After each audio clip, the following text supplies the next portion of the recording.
ચલો ઓનલાઈનમાં બી ઘણા બધા છે ફર્સ્ટ ટાઈમ વાળા. Well and good. કોઈ એવું છે કે જે આજથી લેક્ચર ચાલુ કરે છે તૈયારી માટે? આજથી તૈયારી વાળા? ઓકે, ઘણા બધા. ઓનલાઈન ની અંદર આજથી આજે જ ફર્સ્ટ લેક્ચર હોય શુભ એકેડેમીમાં. ઓનલાઈનમાં કેટલા છે? ઓકે, તો જો ભાઈ વાર્તા એ જ છે. ગઈકાલે બાકી બધા ફાઉન્ડેશન 1 2 ગઈકાલે લેક્ચર અટેન્ડ કર્યો હશે ઓનલાઈન રાખ્યો તો. રાત્રે 9 વાગે તમે લોકો બેઠા હતા. GWSSB માટે આપણે ડિસ્કશન કર્યું હતું કે હવે કઈ રીતે ટાર્ગેટ કરવું જોઈએ એક્ઝામ્સ. તમે લોકોએ પહેલા એક્ઝામ આ રહી એક્ઝામ કેટલા માટે ફર્સ્ટ એક્ઝામ રહેશે GWSSB જે આપવા જશે. ફર્સ્ટ ટાઈમ એક્ઝામમાં અપિયર એટલે હરખો ઊંચો કરો હાથ તો બરાબર, શર્માવાનું નહીં. ખાલી શરીરથી આવો હેવી દેખાવું છું, બાકી પૂકી છું અંદરથી. એટલે એ ટેન્શન ના લો. આ વર્કિંગ ડે માં મળે છે એટલે આઉટફિટ આવે છે, બાકી સન્ડે મળે તમારથી કુલ આઉટફિટ હોય. એટલે વાત એવી છે બેઝિકલી કે ક્લાસની અંદર માહોલ બને ત્યાં સુધી લાઇટ રાખશું. બરાબર છે. ક્વેશ્ચન જેટલા આવે મગજમાં, જેટલા પણ ક્વેશ્ચન થાય બેઝિઝક પૂછી લેવાના. અને દરેક ક્લાસમાં તમને સલાહ આ જ આપીએ છીએ, ગભરાવાનું નહીં એમાં. ચકલા શું કે છે ભાઈ? દર્શન ખમી જાય યાર, ચાલુ તો કરવા દે, હજી શરૂઆત તો કરવા દે. તું ટાર્ગેટ કરીને પછી કે તમે ટાર્ગેટ કરો છો, કે હું નહીં ટાર્ગેટ કરતો, તમે લોકો ટાર્ગેટ કરીને બેહો છો. છોડો. જે લોકો ફર્સ્ટ ટાઈમ લેક્ચર અટેન્ડ કરે છે, જીપીએસસી શું છે એના માટે સમજાવી દઈએ. ઓલમોસ્ટ મને એવું લાગે છે કે GWSSB અટેમ્પ્ટ કરવા વાળા છોકરાઓ ઘણા ઓછા છે. જે ફર્સ્ટ GWSSB અટેન્ડ કરશે ઘણા ઓછા છે. કારણ શું છે? બધા લોંગ ટર્મ ટાર્ગેટ કરીને ચાલે છે. ઘણા બધા એવા છે જેનું 2025માં કમ્પ્લીટ થયું છે. 2025માં એન્જિનિયરિંગ પૂરું કેટલાને થયું છે? બહુ બધા, ઓલમોસ્ટ બધા 2025માં એન્જિનિયરિંગ પૂરું કર્યું છે. બાકી બધા સિનિયર છે.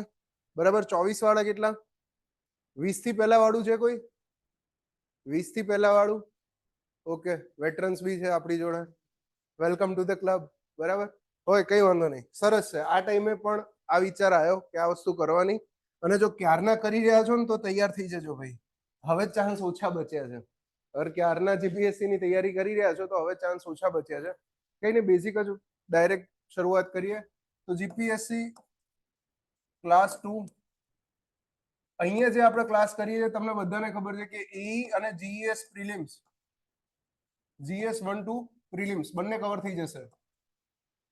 હવે એક્ઝામ પેટર્ન ખબર છે. બેઝિકલી આપણે એને જ ફોકસ કરીને ચાલીએ છીએ કેમ કે નંબર ઓફ સીટ્સ આની અંદર વધારે હોય છે. અને બીજું એ કે વેકન્સી વારંવાર આવતી હોય છે, કોઈનું કોઈ ડિપાર્ટમેન્ટ. આરએનબી લઈ લો, ઇરિગેશન લઈ લો. હવે GWSSB પછી પણ વેકન્સીસ છે, આ તમને ખબર હોવી જોઈએ. એટલે મગજમાં અગર એવો વિચાર આવે ને કે સાહેબ GWSSB માટે તો હું બહુ લેટ થઈ ગયો છે, 13 સપ્ટેમ્બરે એક્ઝામ છે, એના માટે બહુ લેટ થઈ ગયો, તો એવું મગજમાં રાખતા નહીં. એક્ઝામ આગળ પણ છે જ, પણ ટાર્ગેટ GWSSB ને રાખવાનો ટ્રાય કરજો. એમાં ખબર છે એમ 300 માર્કનું total, 200 mark tech, 100 mark GS. આ ટેકનિકલ માંથી મેક્સિમમ સ્કોર કરવાનો આપણે ટ્રાય કરીએ છીએ. જીએસ માંથી ખબર છે એમ એવરેજ થી અબવ રહેવાનો ટ્રાય કરીએ છીએ. માર્ક્સ એ રીતે કેરી ફોરવર્ડ કરવાના છે. તો પેટર્ન બધાને ખબર છે. એમસીક્યુ હોય છે. એમસીક્યુ 200 માર્કના એમસીક્યુ 1 માર્ક એક સાચો આવે તો 1 માર્ક મળે, ખોટો જાય તો 0.3 માઇનસ થાય. આ પણ આપણને ખબર છે. કટ ઓફ બટ ઓફ ની મારા લેક્ચરની અંદર હું વાત નહીં કરું. અપકમિંગ એક્ઝામનું કટ ઓફ આટલું રહેશે, વાત પૂરતી. ડિસ્કશન થાય જ નહીં રહ્યું. જે પબ્લિક પહેલેથી કટ ઓફ ના તુક્કા મારે શક્ય જ નથી. કેમ? કટ ઓફ ક્યારે કહેવાય ભાઈ? જ્યારે એક્ઝામ લેવાઈ ગઈ હોય, પેપર તમારા હાથમાં હોય, ત્યારે કોઈ ભાઈ આટલા માર્ક્સ લવાય. એ બધું જવા દઈએ. વાત એ કરીએ કે આ 200 માર્કનું જે ટેકનિકલ પેપર છે, આ 200 માર્કના ટેકનિકલ પેપરમાંથી કઈ કઈ વસ્તુ કરવા જેવી છે, કઈ વસ્તુ કામની છે, કયા કયા સબ્જેક્ટ કવર કરીએ છીએ આપણે, જોઈ લઈએ. તો તમારા જે સબ્જેક્ટ ચાલે છે ને હું ત્યાંથી લઉં છું. ફાઉન્ડેશન 1 વાળા પણ હશે, ફાઉન્ડેશન 2 વાળા પણ બેઠા હશે આની અંદર, અને ફાઉન્ડેશન 3 જે આજથી શરૂ થાય છે એના નવા સ્ટુડન્ટ્સ પણ હશે, રાઈટ? તો સબ્જેક્ટ ફાઉન્ડેશન 1 થી ચાલુ કરીએ તો ભાઈ એન્વાયરમેન્ટ થી ચાલુ થયું હતું. આપણે જીપીસીબી પહેલા શરૂઆત કરી હતી, રાઈટ? એન્વાયરમેન્ટલ એન્જિનિયરિંગ કમ્પ્લીટ થઈ ગયું, જોડે જોડે બિલ્ડિંગ મટીરિયલ્સ પણ કમ્પ્લીટ થઈ ગયું અક્ષય સરનું. હવે ફાઉન્ડેશન 2 ની વાત કરીએ. ફાઉન્ડેશન 2 ની અંદર ઇરિગેશન થઈ ગયું, સોમ અને આરસીસી. બીજી એક વાત કરવાની છે કે ગઈકાલે એક કાર્યક્રમનું આયોજન કર્યું હતું આ 3 સબ્જેક્ટને રિલેટેડ. અગર તમને વોટ્સએપ જોતા હોય તો એમાં મેસેજ આવ્યો હતો. શું કાર્યક્રમ હતો આ 3 સબ્જેક્ટને રિલેટેડ? ગઈકાલે ટેસ્ટ રાખી હતી. કેટલા લોકોએ ટેસ્ટ આપી હતી? કેટલાય નથી આપી? એ હાથ ઊંચા કરો. શું કારણો હતા કે નતા આપી શક્યા તમે ટેસ્ટ? અગર સબ્જેક્ટ ચાલી ગયા છે તો તૈયારી સિરિયસલી કરવા માંગો છો ને એક્ઝામ, જે એક્ઝામને ટાર્ગેટ કરો છો એ ક્રેક કરવા માંગો છો, તો રેગ્યુલારિટી જોઈશે જ. રેગ્યુલારિટી વગર કામ નહીં ચાલે. તમે સબ્જેક્ટ અહીંથી ભણીને જતા રહો છો, ઇરિગેશન વાંચીને જતા રહેશો, ઘેર જઈને ભાઈ એનું રિવિઝન કરશો, એકવાર બે વાર રિવિઝન કરશો, અમને કઈ રીતે ખબર પડશે અને તમને ખુદને કઈ રીતે ખબર પડશે કે ભાઈ એ સબ્જેક્ટનું કેટલું આવડ્યું છે મને? રાઈટ? એના માટે ટેસ્ટ આપવી જરૂરી છે. એટલે જ મેં ખાલી આ 3 ની રખાઈ હતી, આગળના 2 ની તો વાતે નથી કરી, કેમ કે ખબર છે ફાઉન્ડેશન 1 વાળા આગળના 2 તો બાષ્પીભવન થયું હશે. રાઈટ? ઓનલાઈન ની અંદર કોઈને કઈ ડાઉટ હોય પૂછતા રહેજો ભાઈ, એમને બેસતા નહીં. એવું ના લાગવું જોઈએ કે ભાઈ ઓકે છે ઘણા છે, નોટ એન ઇશ્યુ. જો તો વોઇસ ક્લિયર છે ને? ઓકે. આ 3 સબ્જેક્ટ તમારા ચાલી ગયા છે. એક રીતે જો તો ઓલમોસ્ટ આ 3 સબ્જેક્ટના માર્ક્સ હું સાદું એમને ભેગા કરવા જાઉં તો GWSSB માં ભલે ઇરિગેશન ને RNB માં એન્વાયરમેન્ટ પૂછાયું નથી, પણ આગળ વાત કરી હતી એમ કે GWSSB આખું ડિપાર્ટમેન્ટ એન્વાયરમેન્ટલ એન્જિનિયરિંગ પર કામ કરે છે, તો આ સબ્જેક્ટમાંથી પૂછાઈ શકવાના ચાન્સીસ વધારે. બિલ્ડિંગ મટીરિયલ જેવો સબ્જેક્ટ આરામથી 10 માર્કનું પૂછી દે છે રમતા રમતા. ઇરિગેશન 5 થી 10 માર્ક હાઇડ્રો ભેગું કરીને 12 માર્ક જેવું થાય. સોમ અને RCC આ બંને સબ્જેક્ટ ભેગા કરીને આરામથી 30 માર્ક્સ ઉપર જાય, 30 પ્લસ માર્ક્સ. તમારા 200 માર્કના ટેકનિકલમાંથી હું એમને અહીંયા આગળ ગણવા બેસું તો તમારું 70 માર્ક્સ જેટલું તો કમ્પ્લીટ થઈ ગયું. 70 માર્કનો સિલેબસ ચાલી ગયો છે, તમારે ખાલી 130 માર્કનો સિલેબસ ચલાવવાનો બાકી છે. અને હાઇડ્રો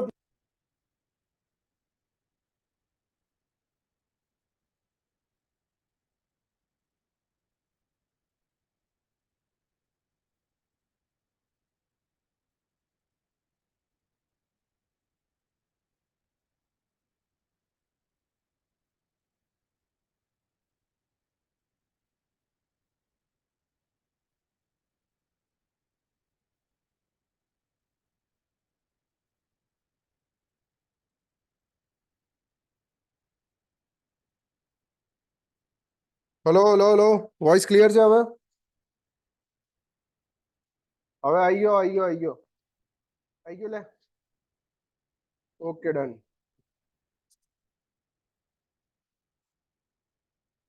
ઓકે ડન.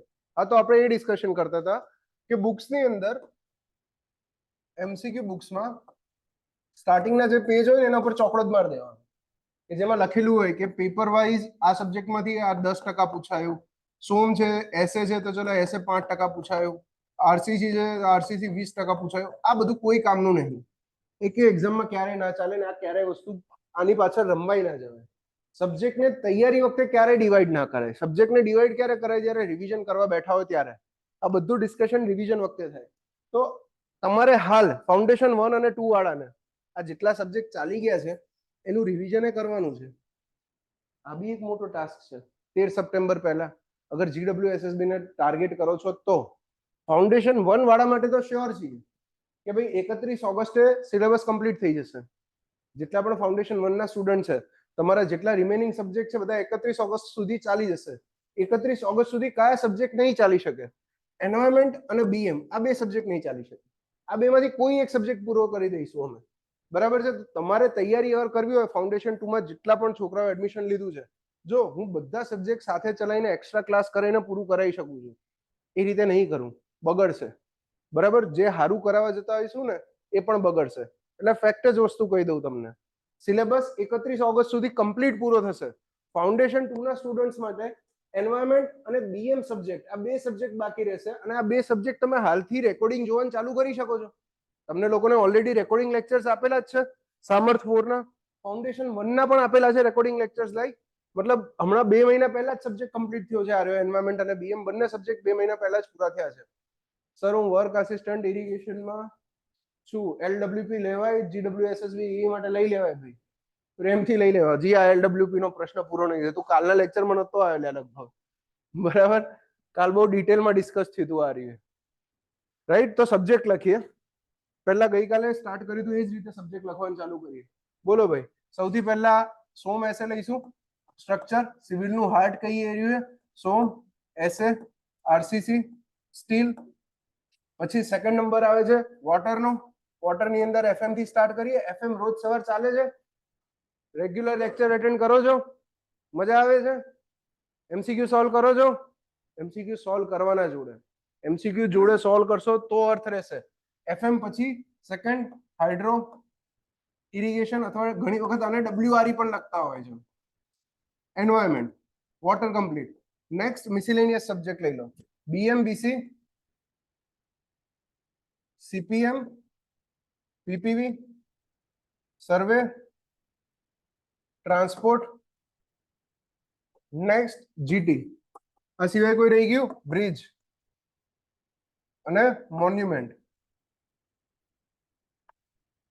તમે ઓલરેડી સોમ કમ્પ્લીટ કર્યું, એફએમ થઈ જશે જોડે જોડે, ઇરિગેશન એન્વાયરમેન્ટ થઈ ગયું, બીએમ થઈ ગયું, આરસીસી થઈ ગયું. હવે કયો પોર્શન બાકી છે એના ઉપર ફોકસ કરો ધ્યાનથી. મોટા સબ્જેક્ટની વાત કરું કે જેને ચાલતા અરાઉન્ડ 12 થી 15 દિવસ જેવો ટાઈમ જોઈએ, સબ્જેક્ટ કે જેને રિવાઇઝ કરવામાં પણ ટાઈમ લાગે, તો એમાંથી એક મોટો સબ્જેક્ટ છે જીઓટેક અથવા તો સોઇલ. એ રુચિત સર સ્ટાર્ટ કરી દેશે, બરાબર. આ એફએમ પતશે એટલે પછી રુચિત સર ને પાછા સોઇલમાં જ વળગાડવાના છે, રાઈટ. માસ્ટર છે એના, તો એમનો ફેવરેટ સબ્જેક્ટ છે. એફએમ જો કે પ્રેમિકા છે, તો પેલી ઘરવાળી છે. બારવાળી હજી એક છે ઇરિગેશન છે, એ ગણ લેજો, સાહેબ ને પૂછજો, અને છે એમના અકાઉન્ટ વધારે છે, પૂછજો એક વખત એમને. સીપીએમ અને પીપીવી, સર્વે, ટ્રાન્સપોર્ટ. આ સર્વે ટ્રાન્સપોર્ટ, આ બંને સબ્જેક્ટ ભેગા કરો ને તો જીટી જેટલું થઈ જાય. પણ સબ્જેક્ટ આ બે કેવા છે, લેન્થમાં ખાલી વધારે લાગે, સમજવામાં બહુ ઈઝી, રાઈટ. સેમ એ ટાઈપનો સબ્જેક્ટ તમારો હાઇડ્રોલોજી છે. અગર હાઇડ્રોલોજી સબ્જેક્ટ ઇજ્જતથી 7 દિવસ ભણી લો મારી જોડે, આજે કયો વાર થયો? મંગળવાર થયો, રાઈટ. લગભગ નેક્સ્ટ બુધવાર સુધી હાઇડ્રોલોજી સબ્જેક્ટ કમ્પ્લીટ થઈ જશે. 7 દિવસ ઇજ્જતથી રોજ હું જેટલું ક્લાસમાં કરાવું એટલું વસ્તુ કરો, કેમ કે મારે ટાર્ગેટથી કામ કરવાનું છે. મારી પાસે ટાર્ગેટ શું છે? 31 ઓગસ્ટ પહેલા આ જગ્યાએ બધા ગોળ ગોળ કુંડાળા થવા જોઈએ, બરાબર. તો જ તમે લોકો 15-12 દિવસની અંદર ટેસ્ટ આપીને રિવિઝન કરીને એક્ઝામ આપી શકશો, કે જેમાં ટાર્ગેટેડ સ્કોર લાવી શકશો. અને જે લોકો ફર્સ્ટ ટાઈમ એક્ઝામ આપવાના છે આ રહીએ, ફાઉન્ડેશન 1 થી જોડાયેલા છે કે ફાઉન્ડેશન 2 થી જોડાયેલા છે, તૂટીને મહેનત કરજો. કેમ તૂટીને મહેનત કરવાનું કહું છું? કે ઘણા બધા જે જૂના જોગીઓ છે, ઇરિગેશન આરએનબી વાળા, ગયા વર્ષની બેચ વાળા, 2024 પાસ આઉટ થયેલા, બધા થાકી ગયા છે. બધા ઇરિગેશન ને આરએનબી આપીને એપ્રિલની અંદર, એટલે હવા ઢીલી થઈ ગઈ છે. આપશે તો એમને રમતા રમતા આપવા જશે. તમારા પાસે ખરેખર બહુ સારો ચાન્સ છે ફર્સ્ટ ટાર્ગેટમાં એક્ઝામ ક્લિયર કરવાનો. રુચિત સરે વાત કરી જશે કે હમણાં 19માં પહેલી જ એક્ઝામ આપી, જીપીએસસી ની પહેલી આપી ઇરિગેશન ની, ફર્સ્ટ એક્ઝામમાં જ એમણે ક્લિયર કરી દીધી એક્ઝામ, રાઈટ. અને આ બહુ સારી વસ્તુ કહેવાય કે તમને નાની એજે સર્વિસ કરવાનો ચાન્સ મળે. મારે 4 વર્ષ થયા તૈયારી પાછળ નહીં કરતા, આપણે એટલો બધો ટાઈમ નહીં કરવાનો, બરાબર. 5 વર્ષીય યોજનાને લાઈફ ના બનાવતા, નહીતર પેન ને ચોપડીની પાછળ જ રહી જશો. હજી કહું છું, બરાબર. આગળ જો, સીપીએમ પીપીવી નાનો સબ્જેક્ટ, અગેન બ્રિજ નાનો, મોન્યુમેન્ટ રમેશ સર રમતા રમતા કરાવી દેશે. બીસી એસએસ સ્ટીલ, આ સ્ટીલ થોડો તકલીફ આપે એવો સબ્જેક્ટ છે, થોડો તકલીફ આપે એવો. આરસીસી નો ભાઈ કહેવાય, પણ આરસીસી નો વિચિત્ર ભાઈ કહેવાય. કેમ? કેમ કે આરસીસી માં સમજ પડે, યાદ રહે. સ્ટીલની અંદર યાદ રાખવું અઘરું, શબ્દો અઘરા, સ્પ્લાઇસ, બરાબર. પછી બીજા 2-4 શબ્દો મારશે, બેટનિંગ, લેસિંગ, વિચિત્ર શબ્દો મૂકશે તમને, અને એના ક્રાઇટેરિયા અઘરા લાગશે. સ્લેન્ડરનેસ રેશિયોના ક્રાઇટેરિયા રાખશે તમને, એક્ઝામમાં પણ એ પૂછશે. ટૂંકમાં આખો ચાર્ટ કમ્પ્લીટ કરવાનો છે 31 ઓગસ્ટ સુધી, અને એના માટે રેડી છીએ આપણે. આજે શરૂઆત કરવાની છે હાઇડ્રોથી. હાઇડ્રોનું મટીરિયલ લઈને બેઠા હશો, બરાબર. દરેક સબ્જેક્ટમાં ક્લાસમાં સૂચના આપેલી છે. આપણી સ્ટાઇલ કઈ રીતની છે, કઈ રીતે ભણીએ છીએ, કે જે મટીરિયલ તમને અહીંથી પ્રોવાઈડ કરેલું હોય એ મટીરિયલ લઈને બેસો જોડે, બરાબર છે. ક્લાસમાં જે કરાવે છે ક્લાસમાં મટીરિયલમાં સાથે સાથે ટીક કરતા જાઓ. ઘરે જઈને એ જ મટીરિયલનું રિવિઝન કરો, અને એને રિલેટેડ જેટલા પણ એમસીક્યુ હશે, હું કહીશ તમને કે આજે ભાઈ આ ચેપ્ટર પૂરું થયું તો યુવામાંથી આટલા એમસીક્યુ સોલ્વ કરીને આવજો. બીજા દિવસે તમારે એ એમસીક્યુ સોલ્વ કરીને આવવાના. સાથે સબ્જેક્ટ પૂરો થાય, તમારા એમસીક્યુ પણ કમ્પ્લીટ થઈ જાય, રિવિઝન પણ કમ્પ્લીટ થઈ જાય, અને વચ્ચે ક્યારેક ટેસ્ટ પણ રાખી દઈશ. અને આ વખતે ટેસ્ટ રાખીશ તો એન્વાયરમેન્ટની એ રાખીશ, મતલબ વધારે નહીં પૂછું, 2-4 ક્વેશ્ચન પૂછીશ. કેમ? કેમ કે તમે જ હાલ કીધું ને કે સાહેબ તૈયારી કરવી છે, જાતે થોડું વાંચવાનું ચાલુ કરશો એન્વાયરમેન્ટ. હા પાડી ને, થોડી થોડી, અડધી અડધી હા પાડી ખરા, બરાબર છે. પણ એને હા જ ગણાય, તમે લોકો એને હા જ ગણો છો, એટલે કહું છું. આ સિવાય કોઈને કઈ ડાઉટ કે ડિફિકલ્ટી હોય તો બી વાળા આપી શકે, યસ બી વાળા આપી શકે, બી વાળા ફાઇનલ યર વાળા બધા આપી શકે. છેલ્લા વર્ષમાં જેટલા લોકો છે, કેટલા છે લાસ્ટ યરમાં હજી સુધી? 7th sem, 7th 8th sem, 7th sem last year વાળા બધા એક્ઝામ આપી શકશે. કોઈ ટેન્શન નથી એની અંદર. ફોર્મ ભરેલું હોય તો પણ, અગર ફોર્મ ના ભરેલું હોય તો ના આપી શકે. અને હું તો કહું કોઈ બી એક્ઝામમાં, સિવિલની એક્ઝામ હોય, પહેલા મેં કીધું હતું ફોર્મ ભરી દેવાનું. ફોર્મ ભરવામાં મૂંઝાવાનું નહીં. ભલે ને ક્વોલિફિકેશન પછી નક્કી થશે, તમને એક એક્સપિરિયન્સ તો મળશે. હવે તમે ફિલ્ડ ચૂઝ કરી છે કે ના મારે ગવર્મેન્ટ સર્વિસ લેવી જ છે, તો એના માટેના બનતા બધા જ પ્રયત્નો કરી નાખવાના, કોઈ બી બાકી નહીં રાખવાના. રાઈટ? બાકી કોઈને કોઈ ક્વેશ્ચન હોય તો પૂછો, કઈ બાકી રહી ગયું હોય તો. બરાબર? તમારા બધાના નામ પૂછવા છે, પણ આજે નહીં રાખવું મુહૂર્ત, 2-4 લેક્ચર પછી રાખશું. બરાબર? કોણ ક્યાંથી છે ને શું છે બધું જાણી લઈશું ક્યારેક એક વખત. મારું નામ જાણતા હશો એટલે વધારે કહેવાની જરૂર નહીં. ઠીક છે? નંબર સેવ હશે જ. ઓકે. બાકી સર ફોર્મમાં ડિપ્લોમા વાળા જ એલિજિબલ હતા. તું કઈ એક્ઝામ નું ફોર્મ ભરતો હતો પેલા એ કે ગૌતમ? GWSSB માં એકલા ડિપ્લોમા વાળા જ એલિજિબલ હતા? તું પેલા નક્કી કર કઈ એક્ઝામ નું ફોર્મ ભરતો હતો. આ બકા ક્લાસ 2 નો લેક્ચર છે હો. એનો તું ડબલ એ ના લેક્ચરમાં નહીં, એ વસ્તુનું ધ્યાન રાખજે. ઓકે, સબ્જેક્ટ થી જ શરૂઆત કરીએ. હાઇડ્રોલોજી.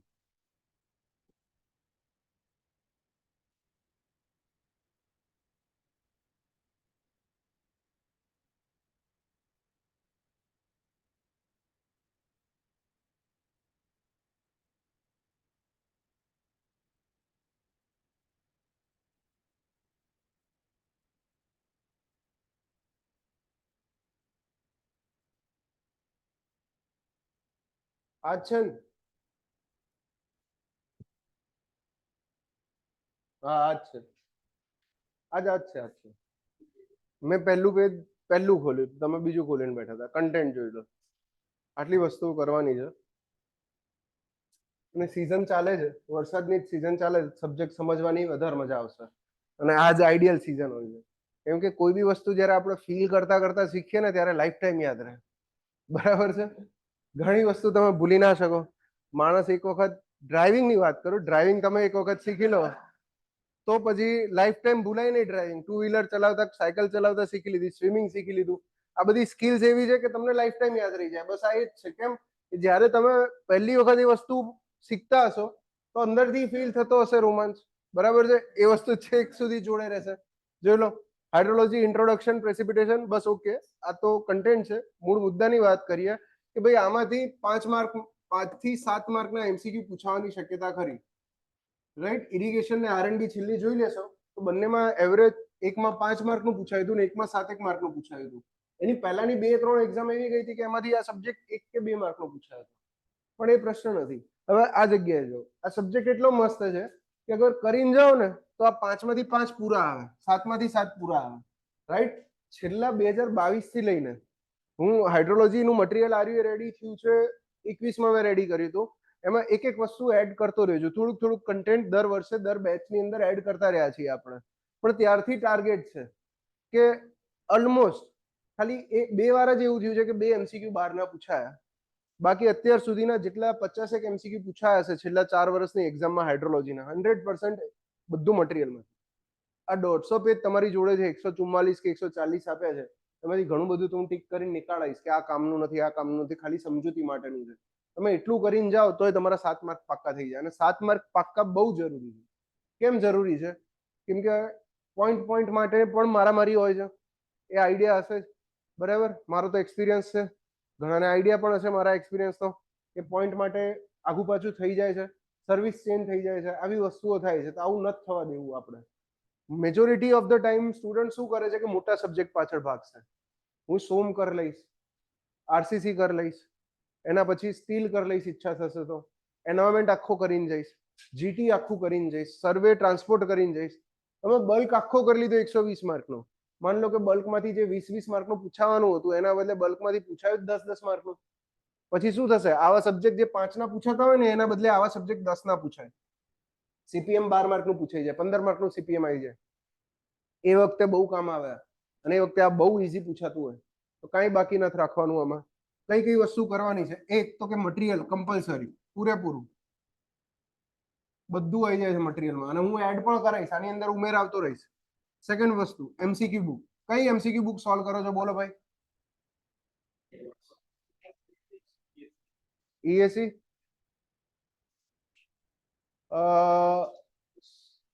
ઈએસસી, બીજું યુવા, એ સિવાય ત્રણ, એક હાથે ત્રણ ચાલુ છે, એવું ના કરાય.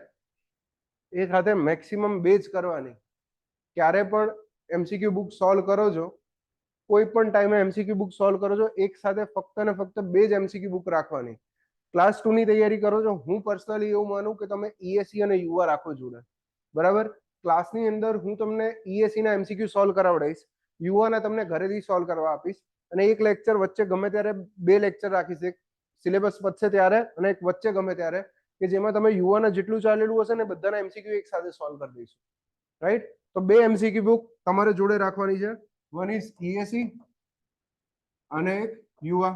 યુઆના બંને વોલ્યુમ, હવે એના પૂછવા આવતા કે વોલ્યુમ 1 એકલો કરું ચાલે ના, વોલ્યુમ 1 અને વોલ્યુમ 2 બંનેની પીડીએફ તમને ઓલરેડી આપી દીધેલી છે, રાઈટ.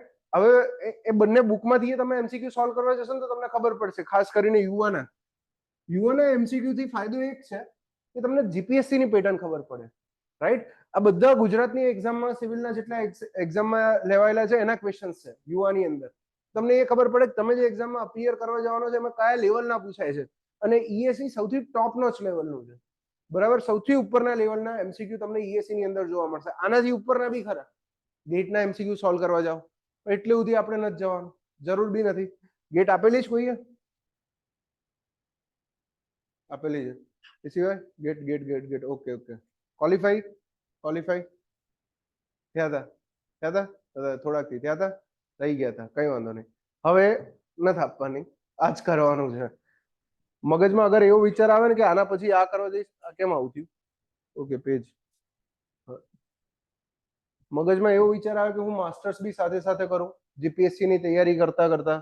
ઘણાને પ્રેશર આવે ઘેરથી કે સાહેબ ડિગ્રી કરી દીધી છે, અત્યારે નવરો બેઠો બેઠો તૈયારી કરે છે, માસ્ટર્સ એ કરી કાઢ, ગેટ આપી દે. ગેટ આપી દીધી, માસ્ટર્સમાં કોઈ કોલેજમાં એડમિશન થઈ જશે, એ 7,000 10,000 સ્ટાઇપન્ડ પાછળ ના ભાગતા. સિરિયસલી કહું છું. કેમ? કેમ કે જીપીએસસી માટે માસ્ટર્સની રિક્વાયરમેન્ટ જ નથી. તમે એક્ઝામ લાગી જશે ને, તમે ઇનકેસ પાસ બી કરી દેશો ને તો તમારું માસ્ટર્સ અધૂરું છૂટશે. મારી પાસે ઢગલો એક્ઝામ્પલ છે. ક્લાસ 1 થયેલા છે, બરાબર, એક્ઝિક્યુટિવ એન્જિનિયર છે, ક્લાસ 1 થયેલા, કે જે પોતે આઈઆઈએસસી માંથી જીઓટેકનું માસ્ટર છોડીને આવેલા છે. આઈઆઈએસસી બેંગ્લોર એટલે ઇન્ડિયાની ટોપ નોચ લેવલની ઇન્સ્ટિટ્યૂટ કહેવાય. ગેટની અંદર મજબૂત સ્કોર હતો એમનો, જનરલ મેલ. પણ અહીંયા એક્ઝિક્યુટિવ એન્જિનિયરિંગમાં થઈ ગયું, ભાઈ ત્યાંની ડિગ્રીની જરૂર જ નથી કઈ, અહીંયા આગળ અડધેથી મૂકીને આવતા રહ્યા. એ ખુદ કહે છે મેં ખોટો વેસ્ટ કર્યો, ત્યાં આગળ પૈસા બગાડ્યા. તમે એવું બધું ના કરતા, આવી જાઓ અહીંયા આગળ. ઇન્ટ્રોડક્શનથી જ સ્ટાર્ટ કરીએ, right. Hydrology basic definition. Hydrology શું છે સમજવાનું છે. હાઇડ્રોલોજી કોની કહેવાય? તો હાઇડ્રોલોજી એક સાયન્સ છે, વિજ્ઞાન છે. શેનું વિજ્ઞાન છે? That deals with occurrence, circulation and distribution. ધ્યાનથી જોજો, અકરન્સ, સર્ક્યુલેશન એન્ડ ડિસ્ટ્રીબ્યુશન. બે આની અંદર એક લેઝર વાળી પેન બી આવતી હતી, બદલવું પડશે, કઈ નહીં, કાલ હવાર વાત. અકરન્સ નો અર્થ શું થાય ગુજરાતીમાં? ઉદ્ભવ. અકરન્સ. સર્ક્યુલેશન એટલે કે એક જગ્યાએથી બીજી જગ્યાએ કઈ રીતે જાય છે. ડિસ્ટ્રીબ્યુશન એટલે કે એની વહેંચણી કઈ રીતે થયેલી છે. કોની વહેંચણી?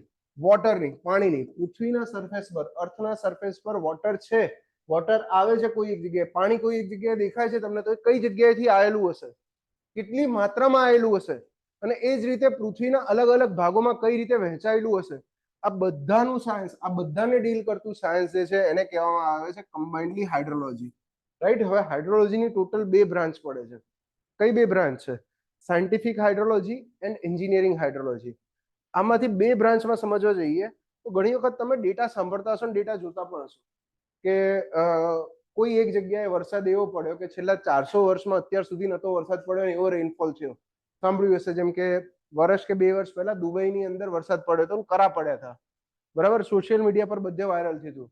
દુબઈ એટલે રેગિસ્તાનની જગ્યા કહેવાય, ત્યાં આજ સુધી વરસાદ જ નતો. પણ આવું છેલ્લે ક્યારે થયું હતું? કે આવું છેલ્લે 200 વર્ષ પહેલા એક વખત થયું હતું. તો આ બધી વસ્તુઓ જોડે ડીલ કરે કે જે 200 400 વર્ષના ડેટા પોતાની પાસે રાખે. આ બધો પાર્ટ હાઇડ્રોલોજીનો એ કાઉન્ટ થશે સાયન્ટિફિક હાઇડ્રોલોજી પાછળ. કોની પાછળ? સાયન્ટિફિક હાઇડ્રોલોજી પાછળ, કે જેની અંદર રિસર્ચ અને એનાલિસિસ કરવામાં આવે, રાઈટ. એકેડેમિક એસ્પેક્ટ પર ફોકસ કરે કે આ વસ્તુ થઈ તો એની પાછળનું રીઝન શું છે, કેમ ભાઈ કરા પડ્યા 200 વર્ષે કેમ કરા પડ્યા દુબઈની અંદર, આની પાછળનું રીઝન શું છે, બધું શોધવાનું ટ્રાય સાયન્ટિફિક હાઇડ્રોલોજીમાં કરશે. અને આપણા કામ માટે સાયન્ટિફિક હાઇડ્રોલોજી કશું જ નથી, આપણા સિલેબસમાં છે નહીં યાર એ વસ્તુ, આપણે ભણવાય નહીં નથી. આપણે હાઇડ્રોલોજીનો કયો પાર્ટ ફોકસ કરવાનો છે, આપણે હાઇડ્રોલોજીનો એઝ અ સિવિલ એન્જિનિયર આપણે એન્જિનિયરિંગ હાઇડ્રોલોજી પર ફોકસ કરવાનું છે. એન્જિનિયરિંગ હાઇડ્રોલોજીનો એન્જિનિયરિંગ એસ્પેક્ટ કયો છે, ટોટલ 3 એસ્પેક્ટ કવર કરીએ છીએ. બેઝિકલી આ સબ્જેક્ટ આપણે શેના માટે ભણીએ છીએ, આ સબ્જેક્ટ આપણે આ 3 વસ્તુને સમજવા માટે ભણીએ છીએ, એ વસ્તુ સમજી લેજો. First, estimation of water resources. ભાઈ પાણીનો સ્ત્રોત કઈ કઈ જગ્યાએ છે એ જાણવા માટે. તમે લોકો ગવર્મેન્ટમાં આવવા માંગો છો, બરાબર, સરકાર વિશે તમારો કંઈક બેઝિક અભિપ્રાય હશે. હું પોતે સરકાર જોડે 4 વર્ષથી જોડાયેલો છું. તમારો તો બેઝિક અભિપ્રાય હશે ગવર્મેન્ટ શું કામ કરે છે, શું લાગે તમને શું કરે છે, બોલો હેડો. કંઈક તો કરે છે, જે કરતી હોય સારું ખરાબ જે તમારા મનમાં લાગતું હોય બોલો. ઓનલાઈનમાં ટાઈપ કરતો તમારે તો બોલવાનું નહીં એટલે શરમે ના રાખતા ઓનલાઈન વાળા, મન ક્યાં તમારો ચહેરો દેખાવાનો. ગવર્મેન્ટ શું કામ કરે બોલો, તમે છો ગવર્મેન્ટ ઓફ ગુજરાત જેવું કોઈ એક્ઝિસ્ટ કરે છે, રાઈટ? તમે એનાથી જ આકર્ષાયેલા છો ને, સરકારી નોકરી, પછી પગાર, લાખ રૂપિયા પગાર, બરાબર, લાખ રૂપિયા પગાર થઈ જાય એટલે તરત જ બીજા મહિને આટલા વર્ષનો જે દુકાળ ચાલતો હતો એ હવે પૂરો થશે એમ. એક સોશિયલ સ્ટેટસ બી છે ગવર્મેન્ટ નોકરી જોડે જોડેલું, પણ શેના કારણે છે, ગવર્મેન્ટ શું કામ કરે છે, કંઈક તો હશે, ઇન્ફ્રાસ્ટ્રક્ચર ડેવલપમેન્ટનું કામ કરે. ચલો એક ભાઈએ કીધું ગવર્મેન્ટ આપણને સર્વિસ પ્રોવાઈડ કરે છે ઇન્ફ્રાસ્ટ્રક્ચર ડેવલપમેન્ટની, એ સિવાય બીજું એમ્પ્લોયમેન્ટ જનરેટ કરવાનું કામ કરે છે. ચલો ઓકે, આ બહુ ડિબેટેબલ ક્વેશ્ચન છે, બરાબર. હાલ ક્યાંય પોલિટિકલ રેલિંગ જઈને આવું બોલતો નહીં એમ્પ્લોયમેન્ટ, ગમે તે રૂલિંગ પાર્ટીમાં જઈશ તો એ મારશે, અપોઝિશન વાળા મારશે, એટલે ભલે એમ્પ્લોયમેન્ટ. એના પછી બીજું પાણી સપ્લાય કરવાનું કામ કરે છે. ઓકે, પછી management of resources, yes very good. ચલો રિસોર્સ, જેટલા પણ રિસોર્સ છે, જે સોસાયટીના રિસોર્સ છે, સમાજના રિસોર્સ છે. આજે તમે કોઈ એક જગ્યાએથી આવો છો, તમે ગામથી આવો છો, કોઈ બી શહેરથી આવો છો, તમારી સોસાયટીની એક વસ્તુ છે, જેમ કે હું રહું છું જે જગ્યાએ સેક્ટર 3માં, તમારા ઘરની બહાર જે છે, તમારા ઘરની બહાર જેટલા ઝાડ છે મારા એકલાના નથી, સોસાયટીના છે. આ વસ્તુઓ મેનેજ કરવાનું કામ ગવર્મેન્ટ કરે છે. Better work, running, progressive phase, water, electricity, basic daily routine વસ્તુ પ્રોવાઈડ કરે. ઓકે, બેઝિક ડેલી રૂટીન વસ્તુ પ્રોવાઈડ કરે, એ સિવાય બીજું કંઈ શું કામ કરે છે? જેટલી જનતા છે એ બધી જ જનતાને એક લાઈનમાં રાખવાનું કામ ગવર્મેન્ટ કરે છે. સિમ્પલ વસ્તુ કહું, અને એક લાઈનમાં રાખવાનું કામ ગવર્મેન્ટ શેનાથી કરે, ગવર્મેન્ટ પાસે પોતાની સત્તા છે, પાવર છે. તમે એનાથી જ આકર્ષાયેલા છો ને. સીધી વસ્તુ, કાલે ઉઠીને આઈએસ બનશો, બનવાનું જ ના, આટલું નહીં થાય તો ક્યાં આઈએસ ની વાતો કરો છો. કઈ નહીં, છોડો. આસિસ્ટન્ટ એન્જિનિયર ના પણ પોતાના પાવર છે, નાના નાના પાવર છે. કેવા કેવા પાવર સમજાવીશ. એમ કોન્ટ્રાક્ટરને કહી દે તારું બિલ નહીં લખું, થાય કરી લે. કોન્ટ્રાક્ટર સ્લેબ ભરવા આવ્યો હોય, તમારો સ્લેબ ભરાઈનું કામગીરી ચાલતું હોય, તમે જઈને કહી દો આ સ્લેબ તોડી કાઢવાનો, માઈ જાય એનું 50 લાખનું નુકસાન જાય, બરાબર. આ તમારી પાસે સત્તા છે એટલે જ તમને સાહેબ સાહેબ કહે છે, રાઈટ. ગવર્મેન્ટનું એક બેઝિક વર્ક છે એક લો એન્ડ ઓર્ડર મેન્ટેન રાખવાનું એક રીજનની અંદર. અને લો એન્ડ ઓર્ડર હંમેશા મેન્ટેન ક્યારે રહે, જ્યારે લોકોની બેઝિક નેસેસિટી તમે પૂરી કરો ને. બેઝિક નેસેસિટી શું છે? બેઝિક નેસેસિટી રોટી, કપડા, મકાન, વાઈફાઈ. હવે વધતું જાય છે ધીરે ધીરે. રોટી જ તમે કમાઈ લો છો, કપડા જ તમે ખરીદી લો છો, બરાબર. પાણીનો પ્રશ્ન છે, પાણીનો પ્રશ્ન છે. અને એમાં પણ ગુજરાત જેવા સ્ટેટમાં રહેતા હોય તો પાણીનો પ્રશ્ન ખતરનાક વિકરાળ છે. આમાં હશે ઘણા ભાઈઓ સૌરાષ્ટ્રથી, ઉત્તર ગુજરાતથી. સૌરાષ્ટ્રથી કેટલા છે? બહુ બધા છે. યસ, ઘરે જઈને એક વખત પેરેન્ટ્સને પૂછજો, દાદા દાદી હોય તો એમને પૂછજો 20 વર્ષ પહેલા પાણીની શું હાલત હતી. ટેન્કર આવતું ઉનાળામાં કે સૌરાષ્ટ્રમાં તો બધી જગ્યાએ એવી હાલત હતી. ઉત્તર ગુજરાતની અંદર પણ એવું, ડંકીમથી પાણી નીકાળો એટલે ખારું પાણી આવે. આપણે ત્યાં પેલો હેન્ડપંપ હોય એમાંથી પાણી નીકાળો, ખારું પાણી આવે. હવે આ પ્રશ્નો નથી રહ્યા, હવે આ પ્રશ્નો નથી રહ્યા. કેમ નથી રહ્યા? ગવર્મેન્ટે તમને બેઝિક રીતે પાણી પહોંચાડવાનું કામ બહુ સારી રીતે પૂરું કરી ચૂકી છે ગવર્મેન્ટ ઓફ ગુજરાત. એક રીતે જોઈએ તો, બરાબર. દર વર્ષે નીતિ આયોગનો દરેક ક્ષેત્રની અંદર અવોર્ડ આપે નીતિ આયોગ. નીતિ આયોગ તો ખબર ને, જીએસ ભણશો એની અંદર આવશે. કેન્દ્ર સરકારની સૌથી top most policy making body કહેવાય, કે જે દરેક ક્ષેત્રની પોલિસી બનાવે કે ભાઈ આ રીતે આ ડાયરેક્શનમાં કામ કરવાનું. શિક્ષણ છે તો શિક્ષણની નવી પોલિસી લાવો, એ બધું કામ કરતી હોય. નીતિ આયોગનો વોટર ક્ષેત્રે અવોર્ડ આવે. ગુજરાતનો લાસ્ટ યર સેકન્ડ એવોર્ડ મળ્યો છે. એમાં આપણે પ્રેઝન્ટેશન એમનેમ કરીને ગયા હતા કે અમે આટલું આટલું કર્યું છે, એમનેમ બતાવ્યું, રાઈટ. આ વર્ષે એવા ચાન્સ છે કે આપણે ફર્સ્ટ નંબરનો એવોર્ડ લઈને આવીશું. ઠીક છે. કેમ? ગુજરાત ભાઈ પાણીદાર બનાવવાનું કામ ગુજરાતના એન્જિનિયર્સે કર્યું છે. ને ક્યારથી? 1971 થી. આજે રેસ ચાલુ થઈ છે 1971 થી ચાલુ થઈ છે, અને આ રેસ હાઇડ્રોલોજી સબ્જેક્ટ થી શરૂ થાય છે. હું આટલી બધી વાર્તા એટલે કહીને આવ્યો કેમ કે અહીંયા લખ્યું છે ને એસ્ટિમેશન ઓફ વોટર રિસોર્સિસ. તમારે કઈ જગ્યાએ કેટલું પાણી પહોંચાડવાનું છે ક્યારે ખબર પડે? પહેલા એ તો જાણવું પડે કે એ જગ્યાએ કેટલું પાણી અવેલેબલ છે, રાઈટ. તમે પહેલા અંદાજ મારો કે હું આખું ગુજરાત બનાવું. જેમ કે અહીંયા આગળ ચલો ગુજરાતનો મેપ બનાવીએ. મારતા નહીં, થોડો ઘણો બને, આગો પાછો થાય, બરાબર, ચલાવી લેજો. ઓલમોસ્ટ ગુજરાતના મેપ જેવું થઈ ગયું છે, રાઈટ. હવે ગુજરાતના મેપને હું રીજનમાં વેચું તો ગુજરાતના મેપને ટોટલ 5 રીજનમાં ડિવાઈડ કરીએ છીએ. એક છે કચ્છ, સેકન્ડ સૌરાષ્ટ્ર, આર્યવ્ય, નોર્થ ગુજરાત, સેન્ટ્રલ ગુજરાત અને સાઉથ ગુજરાત. આ રીતે ડિવાઈડ કરીએ છીએ. મને કહેશે કે આ 5 કુંડાળામાંથી સૌથી વધારે વરસાદ કઈ જગ્યાએ પડે છે? ચલો 1 2 3 4 અને 5, 5 નંબર આપી દીધા. 5 માંથી સૌથી વધારે વરસાદ ક્યાં પડે છે? 4 માં પડે છે. સાઉથ ગુજરાતની અંદર મેક્સિમમ રેનફોલ થાય છે. આ વસ્તુ બધાને ખબર છે. સૌથી ઓછો વરસાદ ક્યાં પડે છે? કચ્છની અંદર 1 નંબર. પણ સૌથી ઓછો વરસાદ હોય, બરાબર, સાથે પોપ્યુલેશન પણ બહુ મેક્સિમમ છે એ જગ્યાની, એવો કયો રીજન છે? સૌરાષ્ટ્ર અને ઉત્તર ગુજરાત. અગર એક હકીકત જોઈએ તો આખા ગુજરાતમાં વરસાદનું ફ્રેશ વોટર મને ખાલી 4 નંબરમાં મળે છે. અને એક્ઝેક્ટ ડેટા કહું તો ગુજરાતનો જેટલો રેનફોલ પડે છે એમાંથી 70% રેનફોલ ખાલી 70% વરસાદ સાઉથ ગુજરાતમાં પડે છે. તો ગુજરાતની પોપ્યુલેશન એકલી સાઉથ ગુજરાતમાં જ રહે છે? ના, બધાને પાણી પહોંચાડવાનું છે, બધાને પાણીની જરૂરિયાત છે. તો એના માટે ઇન્ફ્રાસ્ટ્રક્ચર ડેવલપ કરવું પડશે, પણ આ વસ્તુનું સૌથી પહેલા એસ્ટિમેશન કરવું પડશે કે આ કઈ જરૂરિયાત છે. તો એ જરૂરિયાતનું એસ્ટિમેશન કરતા આપણને આ હાઇડ્રોલોજી સબ્જેક્ટ શીખવાડશે, estimation of water resources. Second, the study of process such as, જ્યારે આપણે પાણીને ભણીએ છીએ કે નેચરલી વોટર કઈ રીતે આવે છે આપણી પાસે, તો એક જ વસ્તુ ખબર છે કે વરસાદ આવે તો આપણી પાસે પાણી આવે, બરાબર છે. પણ એ પાણી એટલું ને એટલું જ રહે છે. બેઝિક વાત કરું, કાલ ઉઠીને સવારે ઉઠજો અને તમારા ટેરેસ પર એક તપેલી મૂકી આવજો. વરસાદ જેટલો પડે ને આખા સિઝનનો એટલો ભેગો થવા દેજો એની અંદર. વરસાદની સિઝન પૂરી થઈ ગઈ પછીના 6 મહિના એ તપેલીમાં પાણી એટલું જ રહેશે કે ઓછું થવા લાગશે? ઓછું થવા લાગશે. કેમ ઓછું થવા લાગશે? ઇવોપરેશનના કારણે ઓછું થવા લાગશે. આ તમે એક પ્રોસેસનું નામ કીધું. પણ અગર નેચરલ જમીન ઉપર જે વાત કરીએ, ટરેન ઉપર વાત કરીએ, તો એટલું ઇવોપરેશન નથી થતું હતું. ઇવોપરેશન, ટ્રાન્સપિરેશન, ઇવોપો ટ્રાન્સપિરેશન, ઇન્ફિલ્ટ્રેશન, સીપેજ, પર્કોલેશન, આ બધી જ નેચરલ પ્રોસેસ સાયમલ્ટેનિયસલી ચાલુ હોય છે. આ વસ્તુના કારણે આપણી પાસે જે પાણી સ્ટોર થયેલું છે, જે તળાવમાં ભેગું થયેલું પાણી છે, એ પાણી ઓછું થઈ રહ્યું છે. તો રિસોર્સને અગર એક્ઝેક્ટ માપવા હોય તો આ બધી પ્રોસેસને પણ સમજવી પડશે, રાઈટ. તો અહીંયા એ જ વાત કરે છે નેક્સ્ટ કે the study of process is such as precipitation, evaporate, transpiration, runoff and their interaction. આ બધી પ્રોસેસ એકબીજા જોડે કઈ રીતે ઇન્ટરેક્ટ કરે છે એ પણ હાઇડ્રોલોજી સબ્જેક્ટમાં સમજવાની છે. અને થર્ડ ને મોસ્ટ ઇમ્પોર્ટન્ટ, ન્યૂઝ ચેનલો અત્યારે ખોલો તો કોઝવે, બધા કોઝવે ડૂબતા દેખાય. કોઝવે એટલે ખબર ને? કોઝવે કોને કહેવાય ખબર? નાળું કહીએ, નાળું ખબર? બરાબર, નાળું કોને કહેવાય? રસ્તો જતો હોય, વચ્ચે કોઈ ડ્રેનેજ નેચરલ જતી રહે અથવા તો નાની નદી જેવું જતું હોય, એને પાર કરવા માટે શું કર્યો હોય? રસ્તો ઢાળવાળો હોય, નદીમાંથી રસ્તો બનાવ્યો હોય, એને કોઝવે કહેવામાં આવે. તો દેખાશે તમને ટીવીની અંદર બહુ બધા વિડીયો દેખાશે હાલ કે ભાઈ સાઉથ ગુજરાતમાં આ જગ્યાએ પૂર આવ્યું, વડોદરાના આ જગ્યાએ પૂર આવ્યું. તો estimation, the study of problems, કયા પ્રોબ્લેમ્સ છે આપણી જોડે? ફ્લડનો એક મેજર ઇસ્યુ છે. એક જગ્યાએ ફ્લડનો ઇસ્યુ છે તો બીજી જગ્યાએ શેનો ઇસ્યુ છે?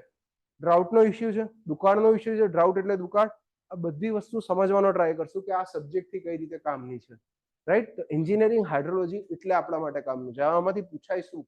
આટલું ભણ્યા એમાંથી પૂછાય ડેફિનેશનના 3 શબ્દો. What is hydrology? Occurrence, circulation and distribution of water. અને વોટરનું આ ત્રણેય વસ્તુ થાય છે એ ખાલી અર્થના સરફેસ પર નહીં, એટમોસ્ફિયર પર એડ થઈ જાય. On the surface of earth and earth atmosphere પણ એડ થઈ જાય. સેકન્ડ, હાઇડ્રોલોજીના ટાઈપ, 2 નામ પૂછાય. એમાંથી આપણને ખબર હોવી જોઈએ કે આપણા કામની કઈ હાઇડ્રોલોજી છે ભાઈ? Engineering hydrology. આપણા કામ માટે એન્જિનિયરિંગ હાઇડ્રોલોજી. નેક્સ્ટ આવી જાઓ. એન્જિનિયરિંગ હાઇડ્રોલોજી ડીલ્સ વિથ સમજવા માટે વસ્તુ હતી. આ 3 પોઈન્ટમાંથી કઈ જ કામનું નથી. હવે આવી જાઓ હાઇડ્રોલોજીકલ સાયકલ.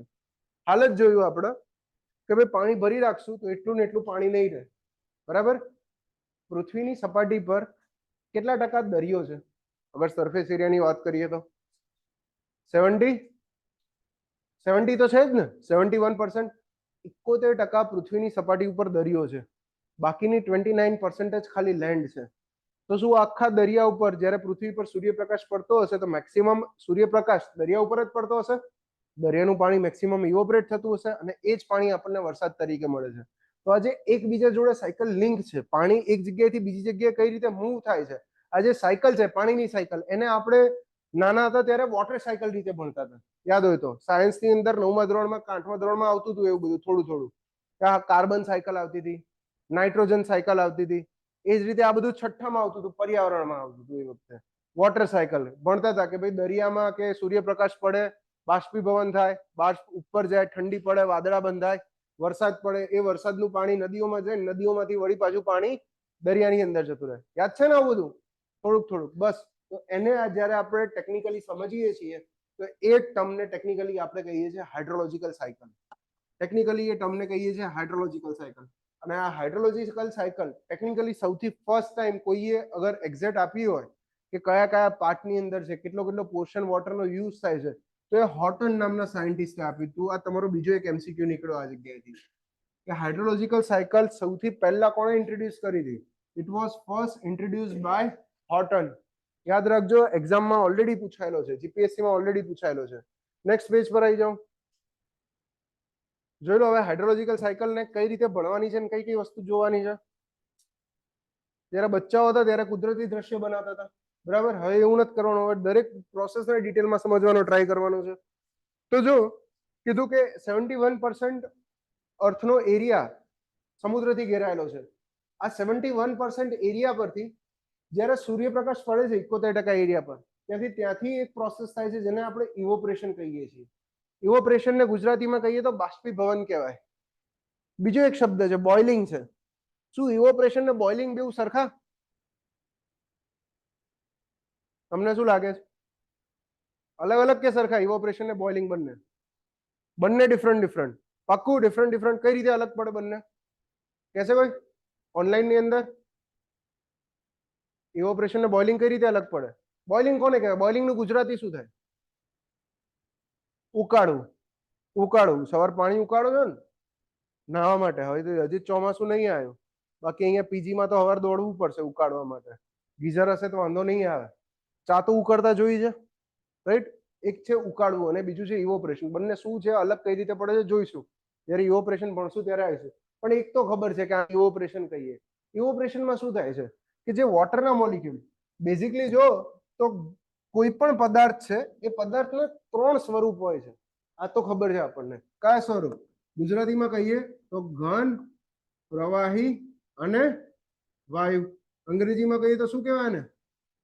સોલિડ, પ્રવાહી, લિક્વિડ અને વાયુને ગેસિયસ. કોઈ પણ વસ્તુની 3 સ્ટેટ એક્ઝિસ્ટ કરે છે. કોઈ પણ વસ્તુની. વોટરની સોલિડ સ્ટેટ કઈ થઈ ગઈ? આઈસ. લિક્વિડ સ્ટેટ વોટર પોતે. અને ગેસિયસ સ્ટેટ કઈ કહેવાય? વોટર વેપર કહેવાય. Exactly vapour. અને આપણે વરાળ કહીએ છીએ. તો ઇવોપરેશન એક એવી પ્રોસેસ છે કે જેમાં લિક્વિડમાંથી વોટર કન્વર્ટ થઈ જાય છે. શેની અંદર? ગેસિયસ સ્ટેટમાં. મતલબ વોટરમાંથી કન્વર્ઝન શેમાં થશે? વેપરમાં થશે. અને એક બીજી ખબર છે વસ્તુ કે ભાઈ આ આખું એટમોસ્ફિયર આપણું ડેન્સિટી પર વર્ક કરે છે. જે ગેસ ભારે હશે એ નીચે બેસશે, જે ગેસ ગરમ અને હળવો હશે એ ગેસ ઉપર જશે. તો ભાઈ આ વેપર જે છે એ વોટર કરતા કેવી હોવાની છે? હલકી હોવાની છે. મોલિક્યુલ વચ્ચે ડિસ્ટન્સ વધારે હોવાનું છે એટલે તો વેપર ઉપર જાય છે. ઉપર જતા જતા એ પણ આપણને ખબર છે કે જેમ જેમ તમે હાયર એલિવેશન પકડતા જાઓ એમ એમ તાપમાન કેવું થતું જાય? કેવું થાય તાપમાન? ઓછું થાય, ઠંડુ થતું જાય. એટલે જ તમને આબુ જઈને મજા આવે છે, બરાબર છે? હિલ સ્ટેશન પર કેમ જાઓ છો? ઠંડક હોય. ઉનાળામાં હિલ સ્ટેશન પર ફરવા કેમ જાઓ? હાયર એલિવેશન પર હોય, ત્યાં આગળ ટેમ્પરેચર ઓછું હોય હવાનું. તો આ ઉપર જતા વાતાવરણ ઠંડુ થઈ ગયું તો આ જે પણ વેપર બની એ બધી જ વેપર કન્ડેન્સ થાય છે. કન્ડેન્સેશન પ્રોસેસ સાંભળી છે? કન્ડેન્સેશન ને ગુજરાતીમાં કહીએ ઘનીકરણ. અઘરા અઘરા નામ છે. કન્ડેન્સેશન જ સાંભળ્યું છે. કન્ડેન્સેશન ક્યારે જોયું છે? તમે ફીલ કર્યું છે? જોયું હશે, બોટલમાં ફીલ કર્યું હશે. બરાબર, શું કર્યું તું? હા, પાણીની બોટલમાં ફીલ કર્યું હતું. ઓકે, કે મેં સાહેબ ફ્રીજમાંથી એક બોટલ કાઢી, બરાબર છે, એનું કરીને ખોલ્યું ઢાંકણું, બરાબર, પછી એક ગ્લાસ લીધો મસ્ત મોટો કાચનો, નાખ્યું એમાંથી. ગ્લાસ બી ઠંડો હતો, બોટલ બી ઠંડી હતી. તો તરત જ મને દેખાયું કે ગ્લાસની આજુબાજુ પાણી બાજી ગયું.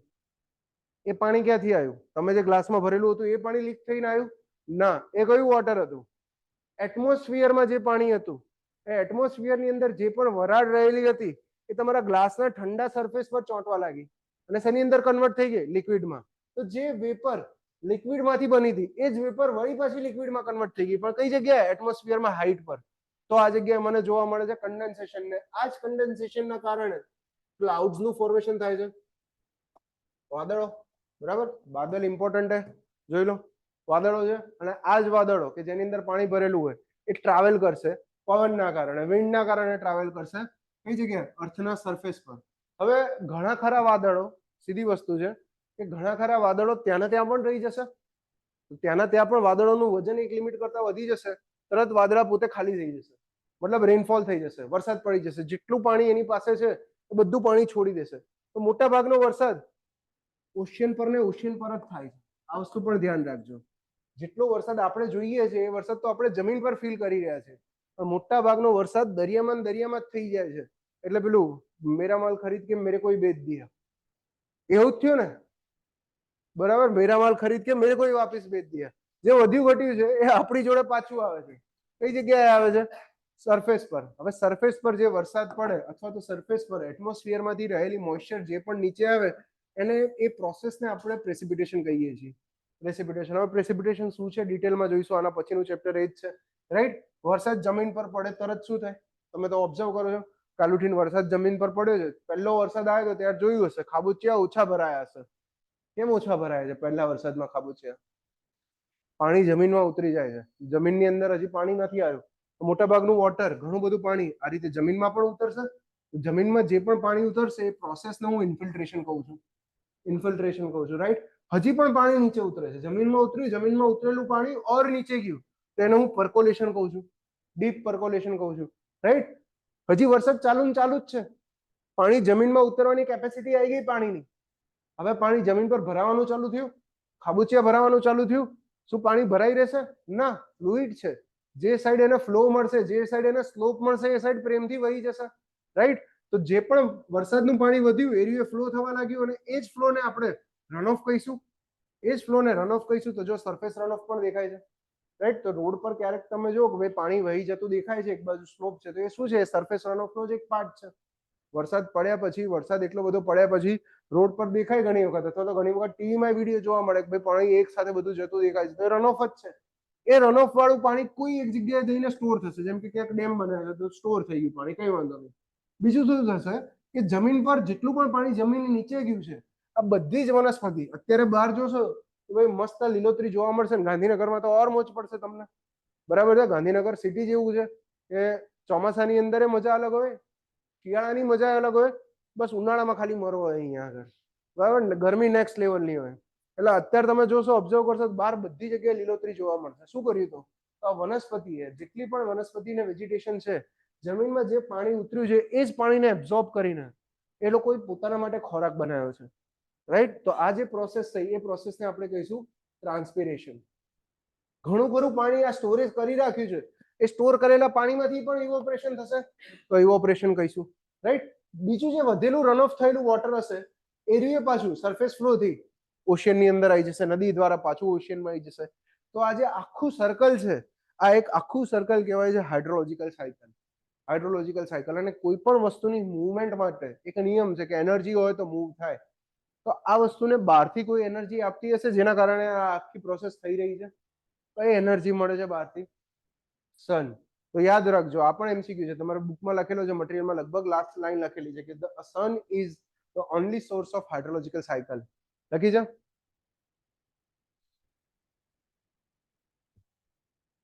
સમજાવું રાજ, ટેન્શન ના લે, બધા ક્વેશ્ચન પ્રેસિપિટેશનમાં સોલ્વ થઈ જશે તારા.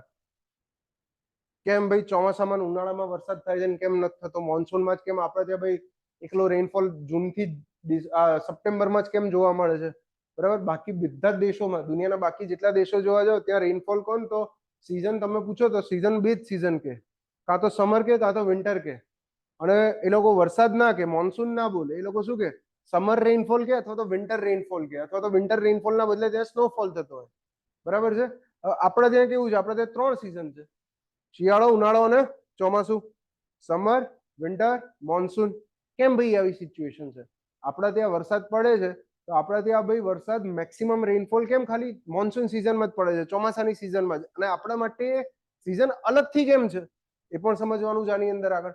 બીજી વસ્તુ કે શિયાળામાં વરસાદ થતો જોયો છે? જોયો છે. ક્યારેક પડતો હશે, ફેબ્રુઆરીમાં વરસાદ પડે છે, શું કહીએ છીએ આપણે એને ગુજરાતીમાં? માવઠું કહીએ છીએ. માવઠું થવાનું કારણ શું છે, બરાબર? આ બધી વસ્તુ આપણે જોઈશું. ઇન્ફિલ્ટ્રેશન અને પર્કોલેશન પ્રોસેસની સેમ છે? ના, બંને અલગ અલગ છે. ઇન્ફિલ્ટ્રેશન અને પર્કોલેશન બંને અલગ અલગ છે. થર્ડ ચેપ્ટર જ્યારે આપણે આવશે ને ઇન્ફિલ્ટ્રેશનનું, ત્યારે એના વિશે ડિટેલમાં ડિસ્કસ કરશું. હજી ત્રીજો શબ્દ એડ કરી દો, ઇન્ફિલ્ટ્રેશન, પર્કોલેશન અને સીપેજ. આ ત્રણેય અલગ અલગ વસ્તુ છે, રાઈટ? તો આ ઉપરથી આપણે જેટલું પણ સમજાય એનાથી એક વસ્તુ જોઈ, the process involve in hydrological cycle. Hydrological સાયકલની અંદર કઈ કઈ પ્રોસેસ ઇન્વોલ્વ છે? One is precipitation, evaporation, transpiration, runoff, infiltration, percolation and seepage. ત્રણેય વસ્તુ લઈ લીધી, રાઈટ? તો આટલી પ્રોસેસ હાઇડ્રોલોજિકલ સાયકલમાં ઇન્વોલ્વ છે. જોડે hydrological cycle is a very complex in nature that has been taking place since the formation of earth. જ્યારથી અર્થનું ફોર્મેશન થયું છે, પૃથ્વીનું ફોર્મેશન જ્યારથી થયું છે ત્યારથી અર્થ પર આ હાઇડ્રોલોજિકલ સાયકલ એક અથવા બીજા રૂપે કન્ટિન્યુએશનમાં જ છે. Next, aspects involved in hydrological cycle. Hydrological સાયકલમાં પાણી જોડે શું શું થાય છે? કઈ કઈ વસ્તુ થઈ? એક તો ટ્રાન્સપોર્ટેશન ઓફ વોટર. હા, પાણી એક જગ્યાએથી બીજી જગ્યાએ ગયું કે નહીં? યસ ઓર નો? ગયું. Second, temporary storage of water. પાણી કોઈ એક જગ્યાએ ટેમ્પરરીલી સ્ટોર થયું. તમે જોયું કે ઇવોપરેશન થયું, ઇવોપરેશન થયા પછી એ વરાળ કઈ જગ્યાએ સ્ટોર થઈ? એટમોસ્ફિયરમાં સ્ટોર થઈ કહેવાય. ટેમ્પરરી તો ટેમ્પરરી, ભલે 2 દિવસ 3 દિવસ. પછી શું થયું? વરસાદ પડ્યો, વરસાદ પડીને પાણી નદીમાં વહેવા લાગ્યું, તો વોટર કઈ જગ્યાએ સ્ટોર થયું? સરફેસ ઉપર સ્ટોર થયું કહેવાય. અગર પાણી જમીનમાં ઉતરી ગયું તો શું કહેશો? પાણી જમીનની અંદર સ્ટોર થયું કહેવાય, રાઈટ? તો વોટર ટેમ્પરરી કોઈ એક જગ્યાએ સ્ટોર થાય છે. Next, change in the state of water. Water પોતાનું સ્ટેટ ચેન્જ કરે છે. મતલબ કીધું તું હાલ કે ભાઈ લિક્વિડમાંથી ગેસિયસ સ્ટેટની અંદર કન્વર્ઝન થયું, ઇવોપરેશન થયું. તો હાઇડ્રોલોજિકલ સાયકલની અંદર આ 3 વસ્તુ થાય છે. હાઇલાઇટ કરજો આ રહી એ 3 વસ્તુ. આજકાલ જે ટાઈપના એમસીક્યુ આવી રહ્યા છે પેલા સેન્ટેન્સ વાળા, એમાં પૂછી શકે 1 or 2 correct, which are the following aspects of hydrological cycle, right? તો આ 3 વસ્તુ થાય છે. એક તો ટ્રાન્સપોર્ટેશન થાય છે પાણીનું, એક જગ્યાએથી બીજી જગ્યાએ જાય છે. બીજું, પાણી કોઈ એક જગ્યાએ ટેમ્પરરી સ્ટોર થાય છે. અને થર્ડ, પોતાનું સ્વરૂપ બદલે છે, ફોર્મ ચેન્જ કરે છે. અને લાસ્ટ, આ પણ એમસીક્યુ માં પૂછાયેલો એમસીક્યુ છે, પીવાયક્યુ નો. આપણે હાઇલાઇટ કરી દેજો. Sun is the source of energy which drives hydrological cycle. Sun, સોલ તો ના કહેવાય, મેજોરિટી સોર્સ ઓફ એનર્જી સનથી મળે છે. થોડી ઘણી એનર્જી હાઇડ્રોલોજિકલ સાયકલને અર્થની કોરમાંથી પણ મળે છે. ખબર છે ને વસ્તુ? અર્થની કોરમાં પણ હીટ રહેલી છે, રાઈટ? તો એમાંથી પણ થોડી ઘણી એનર્જી રહે છે, પણ મેજોરિટી ઓફ એનર્જી હાઇડ્રોલોજિકલ સાયકલમાં સનની જ મળે છે. તો આ ઓલરેડી પૂછાયેલો એમસીક્યુ છે. નેક્સ્ટ આવી જાઓ, કેચમેન્ટ એરિયા.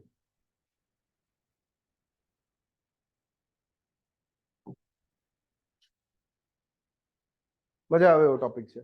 હવે આપણે બધી વસ્તુ ડિસ્કસ કરી હાલ, કે વરસાદ પડ્યો, કઈ જગ્યાએ પડ્યો, વરસાદનું પાણી જમીનમાં ગયું, થોડું ઘણું પાણી બચ્યું એ જમીન પરથી વહી ગયું, નદીઓમાં જતું રહ્યું, નદીઓમાંથી પાણી વળી પાછું એ દરિયામાં ગયું. શું આ અર્થ પર બધી આપણે પાણીને કેલ્ક્યુલેટ કરવા બેસશું તો આપણે બધાનું એક સાથે કેલ્ક્યુલેટ કરી શકશું? પોસિબલ છે આ વસ્તુ? નથી. તો આપણે શું કરવું પડશે? જે એરિયામાં કેલ્ક્યુલેટ કરવો હોય એ એરિયાને ડિમાર્કેટ કરવો પડશે કે ભાઈ હું આટલા એરિયાની વાત કરીશ, બરાબર? જેમ કે તમે વાત કરો કે કોઈ એક જગ્યાએ ભાઈ ડેવલપમેન્ટ માટે કંઈ ખર્ચો કરવાનો જ સરકારને, કે નવી ગટર લાઈન નાખવાની છે, કે નવા રોડ નાખવાના છે, તમે કહેશો ને કે ભાઈ આ એરિયામાં નવા રોડ નાખવાના છે. એવું થોડી ને કહેશો કે આખા સિટીની અંદર આટલા બજેટમાંથી જેટલા રોડ આવતા હોય એટલા રોડ બનાવી દો. ના, કોઈ એક ફિક્સ લોકેશનની વાત કરશો. તો પાણીનું જેટલું પણ ડિસ્કશન છે એ પાણીનું ડિસ્કશન કયા એરિયામાં કરશું એ એરિયાને કેચમેન્ટ એરિયા કહીશું આપણે. જો ડેફિનેશનમાં ધ એરિયા ઓફ લેન્ડ કઈ રીતે ડિફાઇન કરીએ છીએ આપણે વસ્તુને, ડેફિનેશનમાં શું કહે છે? The area of land draining into a stream or water course at a given location is known as the catchment area or drainage basin or watershed. સમજાવું છું, કોઈ પણ બિલકુલ ટેન્શન ના લો. હું એક નેચરલ લેન્ડ સરફેસ અહીંયા આગળ દોરું છું. તમે સમજજો કે જ્યારે નેચરલ ટેરેન ડ્રો કરો છો ત્યારે કોઈ એક સાઈડ સ્લોપ હોય જ છે, વસ્તુ ફિક્સ જ છે. ફોર એક્ઝામ્પલ અહીંયા આગળ આ શું છે? આ લેઝર જ લાગે છે લગભગ ના.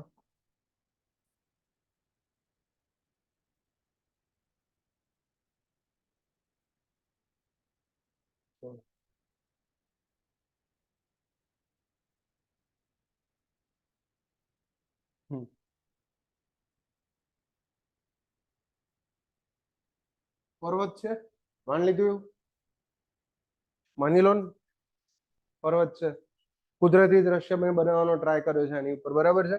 હવે આ દેખાય છે 2D માં, તમે વિઝ્યુઅલાઇઝ કરજો 3D ની અંદર, રાઈટ. હવે હું એવું કહું કે આ આખા એરિયા ઉપર રેનફોલ થયો, ક્લાઉડ્સ બનાવ્યા અમે, આ આખા એરિયા પર રેનફોલ થયો, તો મને એ કહો કે આ વરસાદના કારણે આ પર્વત પાણીને ડિવાઈડ કરશે.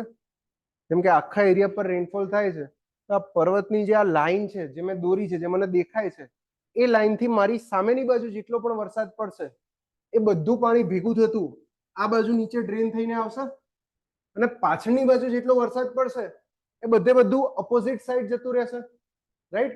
તો નેચરલી આવી બાઉન્ડ્રી ઓલરેડી ડિમાર્કેટ થયેલી હોય છે. ફોર એક્ઝામ્પલ નર્મદા નદીનું નામ સાંભળ્યું છે? નર્મદા નદી સાંભળ્યું નામ? બરાબર. ગુજરાતમાં કઈ કઈ પર્વતમાળાઓ આવેલી છે કહેશે કોઈ? અરવલ્લી, પછી વિંધ્યાચલ, પછી સાતપુડા, પછી સહ્યાદ્રી. વેરી ગુડ, વાહ વાહ, ભૂગોળ વાંચ્યું છે. તો નર્મદા નદી કઈ બે પર્વતમાળાની વચ્ચે છે? વિંધ્યાચલ અને સાતપુડા.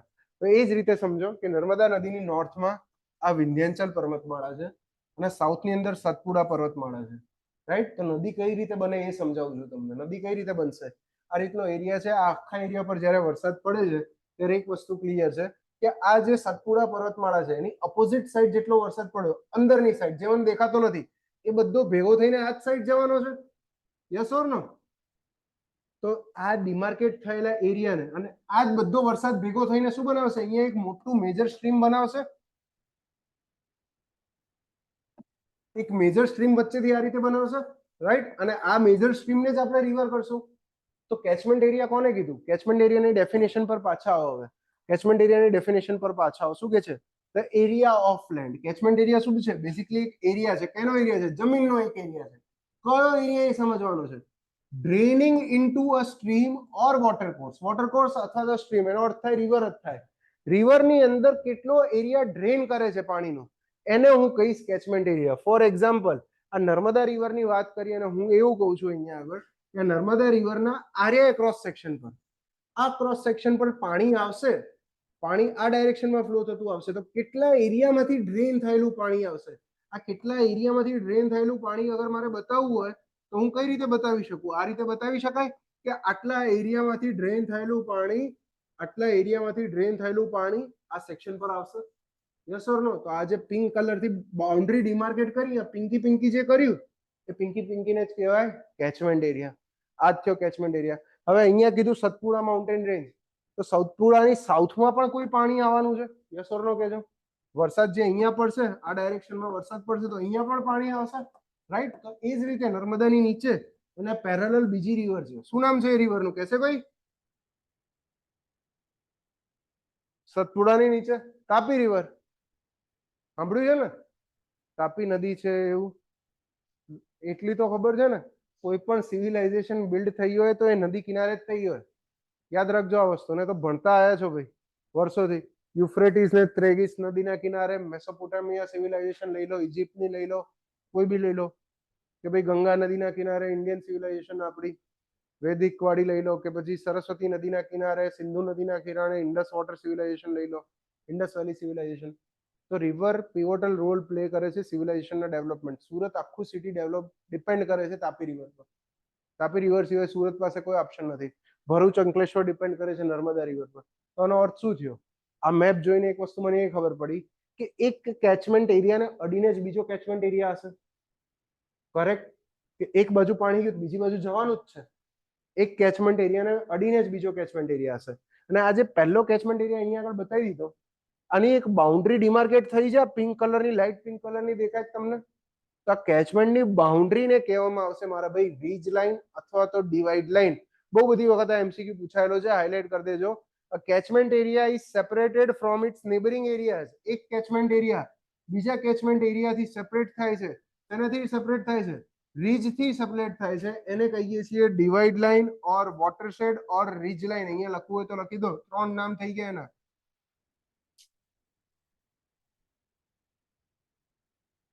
હવે રીજ છે ને એ એક સિવિલ એન્જિનિયરિંગનો આપણો સર્વેઇંગનો કોન્સેપ્ટ છે. રીજ નેચરલ ટરેન હોય, જેમ હિલ હોય, માઉન્ટેન હોય, તમે અલગ અલગ રીતે ડિફાઇન કરો છો.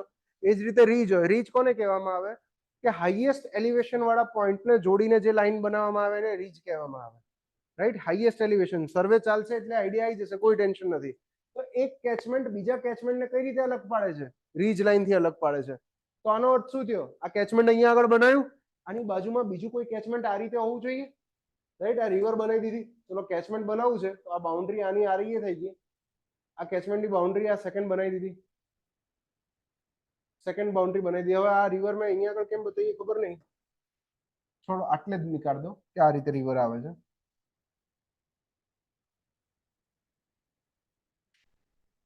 આ સેકન્ડ કેચમેન્ટ બનાવી દીધું. આ સેકન્ડ કેચમેન્ટની અંદર શું હશે? એક રિવર હશે. એ રિવરની શું હશે? ટ્રિબ્યુટરી છે આ રીતે. એ જ રીતે ફર્સ્ટ કેચમેન્ટમાં જો અમારી મેઇન રિવર છે. આ મેઇન રિવરની અંદર પાણી ક્યાંથી આવે છે? આ બધી નાની નાની ટ્રિબ્યુટરીમાંથી. જેમ જેમ કેચમેન્ટના છેડા ઉપર જતા જશો, ધ્યાનથી જોજો, કેચમેન્ટનો છેડો એટલે કયો થયો? કેચમેન્ટની બાઉન્ડ્રી થઈ. આ બાઉન્ડ્રી થઈ. આ બાઉન્ડ્રીને તમે શું કહો છો? રીજ લાઈન કહેવાય. આ કેચમેન્ટ એ ની રીજ લાઈન થઈ. આ કેચમેન્ટ બી માટેની રીજ લાઈન આ રીતે થશે. ઓકે, આટલે સુધી કોઈ ડાઉટ નથી ને? મેજર જે સ્ટ્રીમ હશે, સૌથી મોટું સ્ટ્રીમ, એ કેચમેન્ટના સેન્ટરમાંથી પાસ થતું હશે. રાઈટ? અને કેચમેન્ટના સેન્ટર સિવાય ટ્રિબ્યુટરીઝના જે છેલ્લા પોર્શન હશે, આ બધા સ્ટ્રીમ કેવા હશે? આ નાની નાની ટ્રિબ્યુટરીઝ હશે. દૂરના સ્ટ્રીમ બધા નાના હશે. આટલે સુધી ક્લિયર છે? હવે કેચમેન્ટનો એરિયા મેજર કરવો હોય તો સર્વેમાં એક કોન્સેપ્ટ આવતો હતો કે ઇરેગ્યુલર એરિયા મેજર કરવા માટે, આ ઇરેગ્યુલર એરિયા છે, આ વસ્તુ તમે ટરેન મેપ પર માર્ક કરી શકો. તમારી પાસે લઈ લો ટોપોગ્રાફી વાળો મેપ લઈ લો. અલગ અલગ ટાઈપ આવે છે મેપના, ખબર હોય તો. ખબર છે ને? કેડેસ્ટ્રિયલ મેપ આવે, ટોપોગ્રાફિકલ મેપ આવે. તો ટોપોગ્રાફિકલ મેપ પર તમને નેચરલ ફીચર્સ મળશે. તો નેચરલ ફીચર્સ પર રીજ લાઈન તમે આ રીતે ડિમાર્કેટ કરી દો અને માપવું છે કે આ રિવરમાં પાણી આવે છે, આ લોકેશને પાણી આવે છે, તો આ લોકેશને પાણી કેટલા એરિયામાંથી આવે છે એ એરિયા જોતો હોય તો આ જે ડિમાર્કેટ કરેલી લાઈન છે, આ ડિમાર્કેટ કરેલી લાઈનનો એરિયા ફાઇન્ડ કરવો પડે અંદરનો. કઈ રીતે ફાઇન્ડ કરશું? એક ઇન્સ્ટ્રુમેન્ટ આવે છે સર્વેની અંદર, ઇરેગ્યુલર એરિયા ફાઇન્ડ કરવાનું. નામ સાંભળ્યું હોય તો પ્લાનીમીટર. સાંભળ્યું છે એવું કોઈ નામ કોલેજમાં? ના સાંભળ્યું તો કોઈ ટેન્શન ના લેતા, ગોખી કાઢજો. સર્વે અક્ષય સાહેબ ભણાવશે ડિટેલમાં કઈ રીતે પ્લાનીમીટર વર્ક કરે. તો જોઈ લો, સેકન્ડ એમસીક્યુ આ રહ્યો કે એરિયલ એક્સટેન્ટ ઓફ કેચમેન્ટ. કઈ રીતે કેચમેન્ટનો એરિયા ફાઇન્ડ કરી શકાય પ્લાનીમીટરની મદદથી. કેચમેન્ટનો એરિયા કઈ રીતે ફાઇન્ડ કરી શકાય પ્લાનીમીટરની મદદથી. ક્લિયર છે આટલે સુધી?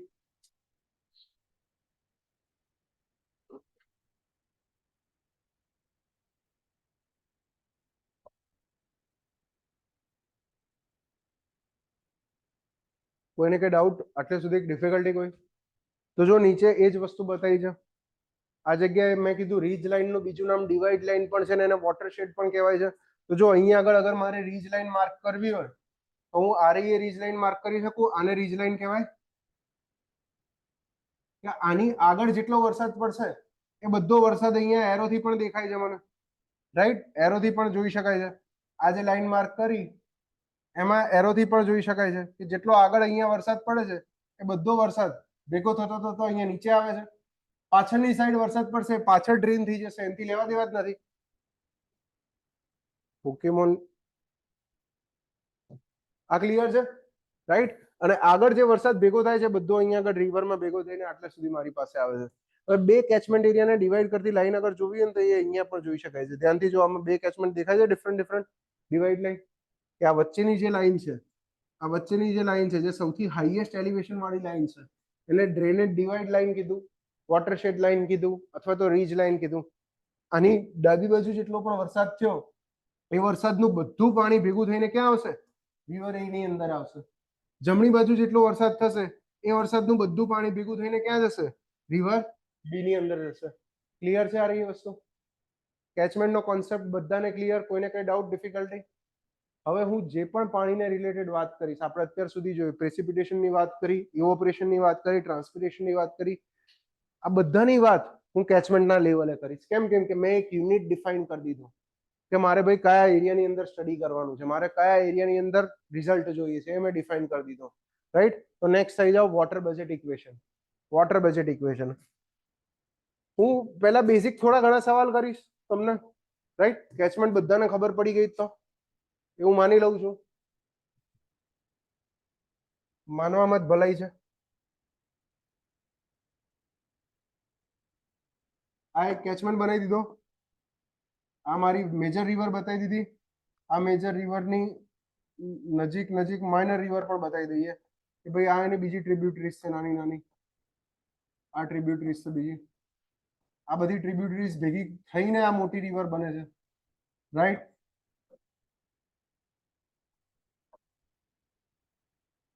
આ ટ્રિબ્યુટરીઝ ભેગી થઈને મોટી રિવર બને છે.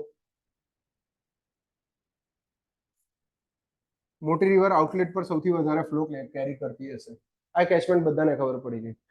કેચમેન્ટનો એરિયા માપતા તમને શીખવાડી દીધો. કેચમેન્ટનો એરિયા કઈ રીતે માપશું એ ખબર પડી ગઈ આપણને પ્લાનીમીટરની મદદથી. ફોર એક્ઝામ્પલ આ કેચમેન્ટ માટે હું અહીંયા આગળ કહી દઉં છું કે આ કેચમેન્ટનો એરિયા 100 કિલોમીટર સ્ક્વેર છે. 100 કિલોમીટર સ્ક્વેર મેં મેજર કરી દીધો આ કેચમેન્ટનો એરિયા. હવે આ આખા કેચમેન્ટ પર જ્યારે એક સાથે રેઇનફોલ થાય છે, આખા કેચમેન્ટ પર વરસાદ એક સાથે આવે છે, બતાવી દઈએ અહીંયા.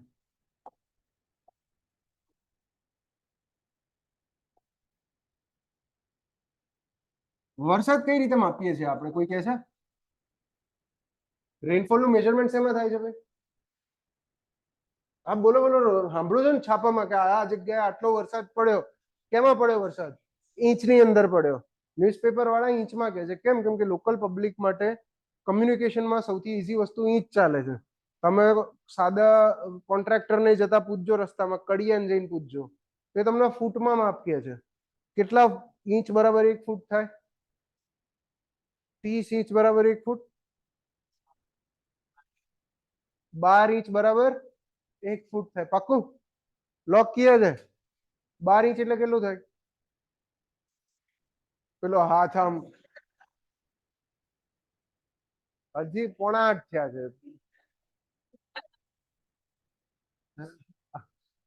થોડીક રાત પડવા દે. બરાબર? નો ડાઉટ બહાર માહોલ છે વરસાદનો, પણ ક્લાસમાં નહીં. આ બધું રેનફોલ ને મેજર કરીએ છીએ આપણે ઇંચની અંદર.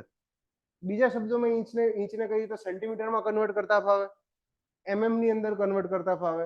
એમાં આપણને કોઈ ડાઉટ નથી, એ બધું કન્વર્ઝન કરી લઈશું એન્જિનિયર્સ થી. તો હું એવું કહી દઉં કે આ જગ્યાએ 2 કલાકની અંદર ટાઈમ પર લખી દીધું. ચલો, સાંજે 5 થી 6 વાગ્યા દરમિયાન આ આખા કેચમેન્ટ પર ટોટલ 2 સેન્ટીમીટર ડેપ્થનો રેનફોલ થયો. 2 સેન્ટીમીટર ડેપ્થનો.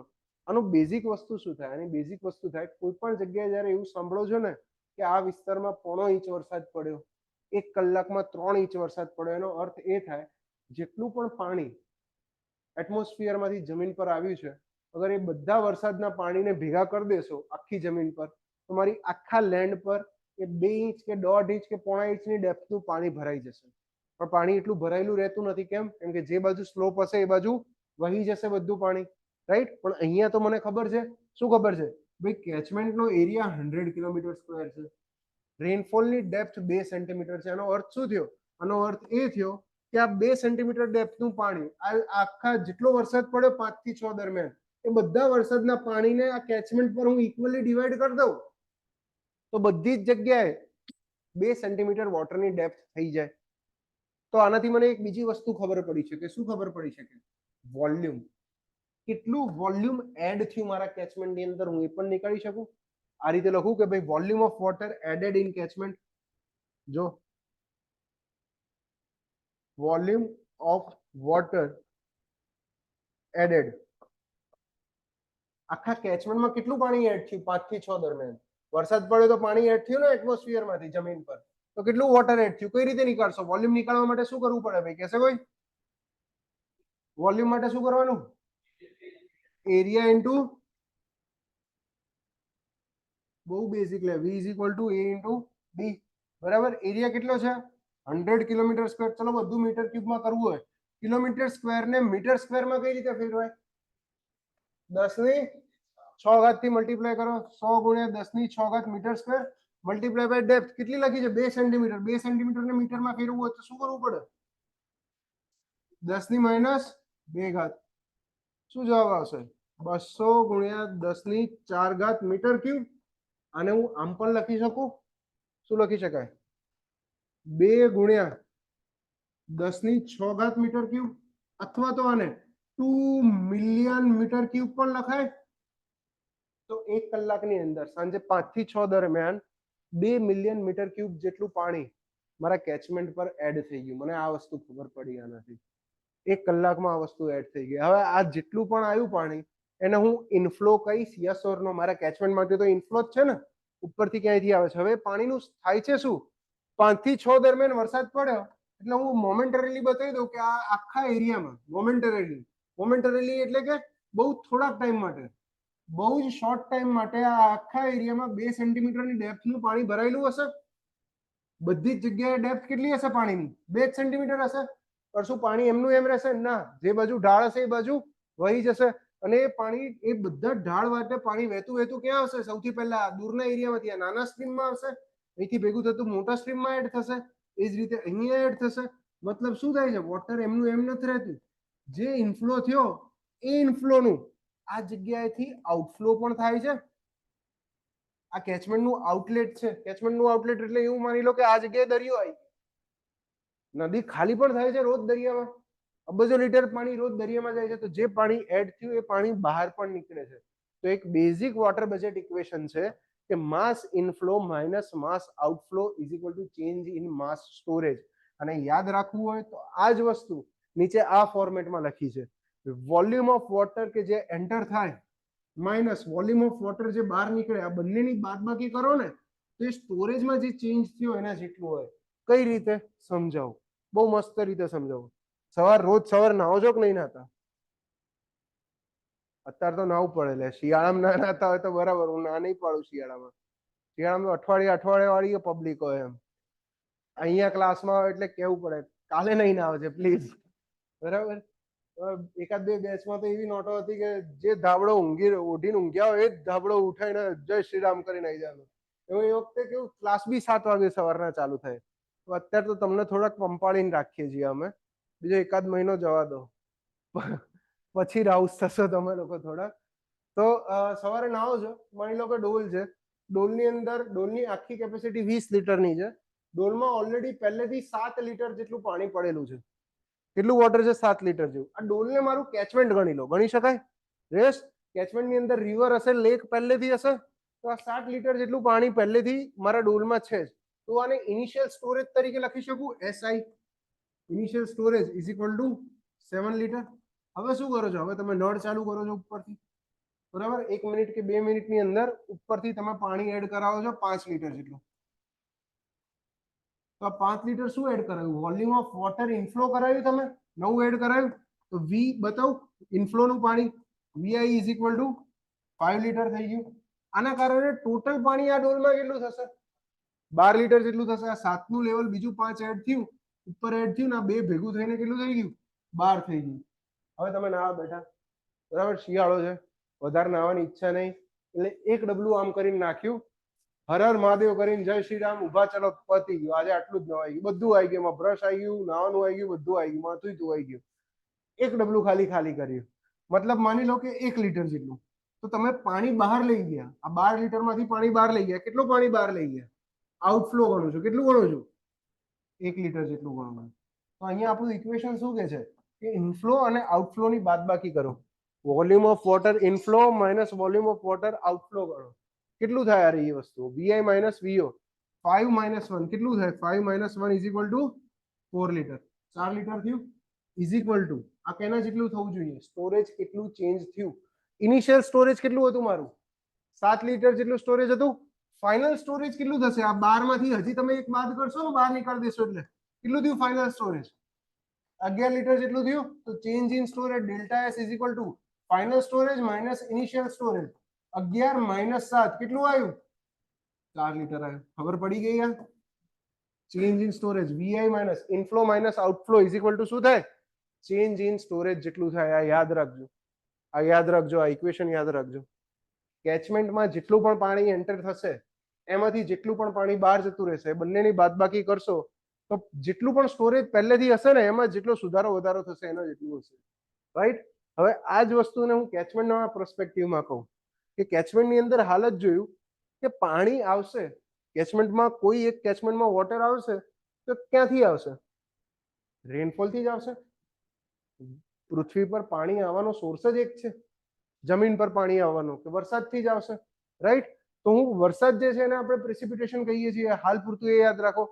તો ઇનફ્લો ને હું પ્રેસિપિટેશન, ઇનફ્લો જે છે એનું પ્રેસિપિટેશન તરીકે બતાવી શકું કે જેટલો પણ ઇનફ્લો થાય છે એ વરસાદના કારણે જ થાય છે. તો વરસાદ જ લખી દઉં હું એ જગ્યાએ. તો હું લખું છું અહીંયા આગળ ઇનફ્લોમાં પ્રેસિપિટેશન. હવે આઉટફ્લો, કેચમેન્ટમાંથી પાણી બહાર કઈ કઈ જગ્યાએ નીકળે છે? પહેલા તો એ કહેશો કે રન ઓફ તરીકે પાણી બહાર નીકળે છે. રન ઓફ એટલે કે પાણી જે વહી જવાનું છે, આ બહાર નીકળી જવાનું છે. આઉટફ્લો અહીંયા આગળ લખ્યું હતું, એને જ હું રન ઓફ કહી દઉં છું. રાઈટ? રન ઓફ તરીકે પાણી બહાર નીકળે છે તો આને આર કહી દીધું. બહાર નીકળે છે, ચલો એને બાદ કરો, P માઇનસ આર કરો. હજી બીજું પાણી ક્યાંથી ગાયબ થશે જે કેચમેન્ટમાંથી? તો કેચમેન્ટમાં ઝાડી ઝાખરા હશે, ઝાડવા હશે, વનસ્પતિ હશે, એ બધા શું કરશે? ઇવોપરેશન, ટ્રાન્સપિરેશન, ઇવોપો ટ્રાન્સપિરેશન કરશે. P minus R minus E, આ રિવરમાંથી ઇવોપરેશન થશે, એ પણ બાદ કર્યું. બીજું શું થશે? ટ્રાન્સપિરેશન થશે, વનસ્પતિ ટ્રાન્સપિરેટ કરશે, ટ્રાન્સપિરેશન, એ પણ બાદ કર્યું. હજી શું થશે? હજી પાણી આમાંથી ગાયબ થશે, ગ્રાઉન્ડમાં જશે, ઇન્ફિલ્ટ્રેટ થશે. ઘણું ખરું પાણી એવું હશે કે જે ડાયરેક્ટ જમીનની અંદર એન્ટર થશે. જી પણ બાદ કરી દીધું. રાઈટ? આ જેટલું પણ બહાર નીકળવા વાળું હતું એ બધું બાદ કર્યું, એન્ટર થયું. તો આ બંનેનો આ ટોટલ વસ્તુ ડેલ્ટા એસ જેટલી થાય છે. આ કેચમેન્ટમાં જે સ્ટોરેજ છે ચેન્જ જેટલી થાય. રાઈટ? નીચે તમારા ત્યાં ઇક્વેશનમાં લખેલું જ છે, P minus R minus G minus T. આને કહેવાય, આ આખા ઇક્વેશનને કહીએ છીએ આપણે વોટર બજેટ ઇક્વેશન. બરાબર? યાદ રાખજો, આ ઇક્વેશન ડાયરેક્ટ MCQ માં પૂછે છે. ધ્યાન શું રાખવાનું કે રેનફોલ હંમેશા કેવો હોવો જોઈએ? પોઝિટિવમાં હોવો જોઈએ. કેમ? કેમ કે રેનફોલ ઇનફ્લો છે, રેનફોલથી જ પાણી એન્ટર થાય છે. બાકી બધી વસ્તુ પાણીને બહાર નીકાળે છે, પાણીને બહાર નીકાળે છે. કરેક્ટ છે? યાદ રહેશે? P minus R minus G minus E minus T is equal to delta S. આ ઇક્વેશનને કહીએ છીએ વોટર બજેટ ઇક્વેશન. હાઇલાઇટ કરી દેજો, ઓલરેડી એક્ઝામમાં એક વખત ડાયરેક્ટ ક્વેશ્ચન પૂછાયેલો છે. Delta S is equal to change in storage. Delta S એટલે કે ચેન્જ ઇન સ્ટોરેજ. નેક્સ્ટ આવી જાઓ.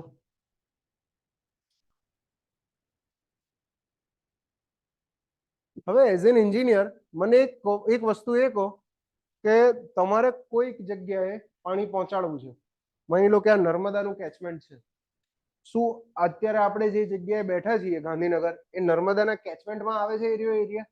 મતલબ અહીંયા વરસાદ પડશે તો નર્મદા નદીમાં પાણી જશે એવી કોઈ વસ્તુ છે? ના. કેચમેન્ટ બહારનો એરિયા થયો ને. રાઈટ? ફોર એક્ઝામ્પલ અહીંયા આગળ બતાવો, ગાંધીનગર, તો કે ગાંધીનગર આ જગ્યાએ આવ્યું, આ નર્મદાનું કેચમેન્ટ અહીંયા બતાવ્યું, ગાંધીનગર ઉત્તરમાં બહુ બધી દૂર જગ્યાએ આવ્યું. તો મારે ગાંધીનગરમાં પાણી પહોંચાડવું છે કોઈ એક રીતે. તો હું આ કેચમેન્ટમાં જેટલા પણ હાઇડ્રોલોજીકલ સાયકલના કમ્પોનેન્ટ લખ્યા એ બધા જ કમ્પોનેન્ટમાંથી કયા કમ્પોનેન્ટથી હું પાણીને પહોંચાડી શકીશ ત્યાં? વરસાદનું પાણી તો એક ઝટકામાં આવશે. કયો કમ્પોનેન્ટ મારા માટે કામનો છે આ બધામાંથી? આ રન ઓફ વાળો કમ્પોનેન્ટ છે. અગર વહી જતા પાણીને હું ડેમ બનાવીને રોકી દઉં તો એરિયે પાણી મારા માટે કામમાં આવશે. એ સિવાયની બધી જ જગ્યાઓ માટેનું પાણી તો લોસ જ જવાનું છે. ઇવોપરેશન મારા માટે લોસ જ છે, જમીનમાં પાણી જતું રહે એ મારા માટે લોસ જ છે. રાઈટ? તો એન્જિનિયરિંગ પર્સપેક્ટિવથી આપણે આ વસ્તુનું ધ્યાન રાખીએ છીએ. આપણે એક વસ્તુ આ કહીએ છીએ કે રેનફોલ માંથી અગર રન ઓફ બાદ કરી દો તો જેટલી વસ્તુ રહે એ બધા લોસીસ છે. મતલબ વરસાદ કામનો અને વરસાદના કારણે જે રન ઓફ થાય એ વસ્તુ આપણા માટે કામની. એના સિવાયનું બધું લોસ છે. ઇવોપરેશન પણ મારા માટે લોસ છે, ટ્રાન્સપિરેશન લોસ છે મારા માટે, ગ્રાઉન્ડ વોટરની અંદર જે ઇન્ફિલ્ટ્રેશન છે એ પણ મારા માટે લોસ છે, રાઈટ? તો P minus R is equal two L. Rainfall માંથી રન ઓફ બાદ કરી દઉં એ બધા મારા માટે લોસ થઈ ગયા, રાઈટ? આ યાદ નહીં રાખો તો ચાલશે, સમજવા માટે હતું. હવે આવી જાઓ નેક્સ્ટ પોઈન્ટ પર, which is called as run of coefficient. Run of coefficient, ratio of run of depth to rainfall depth is termed as run of coefficient. Definition highlight કરી દો, પહેલા જ ઇક્વેશન પણ હાઇલાઇટ કરી દો કે run of coefficient are not is equal to run of depth divided by rainfall depth.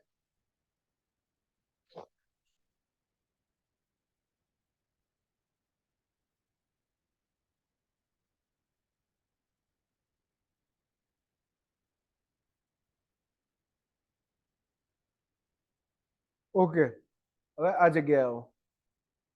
હું તમને એક બીજો કન્સેપ્ટ કહું આ જગ્યાએ, ધ્યાનથી જોજો.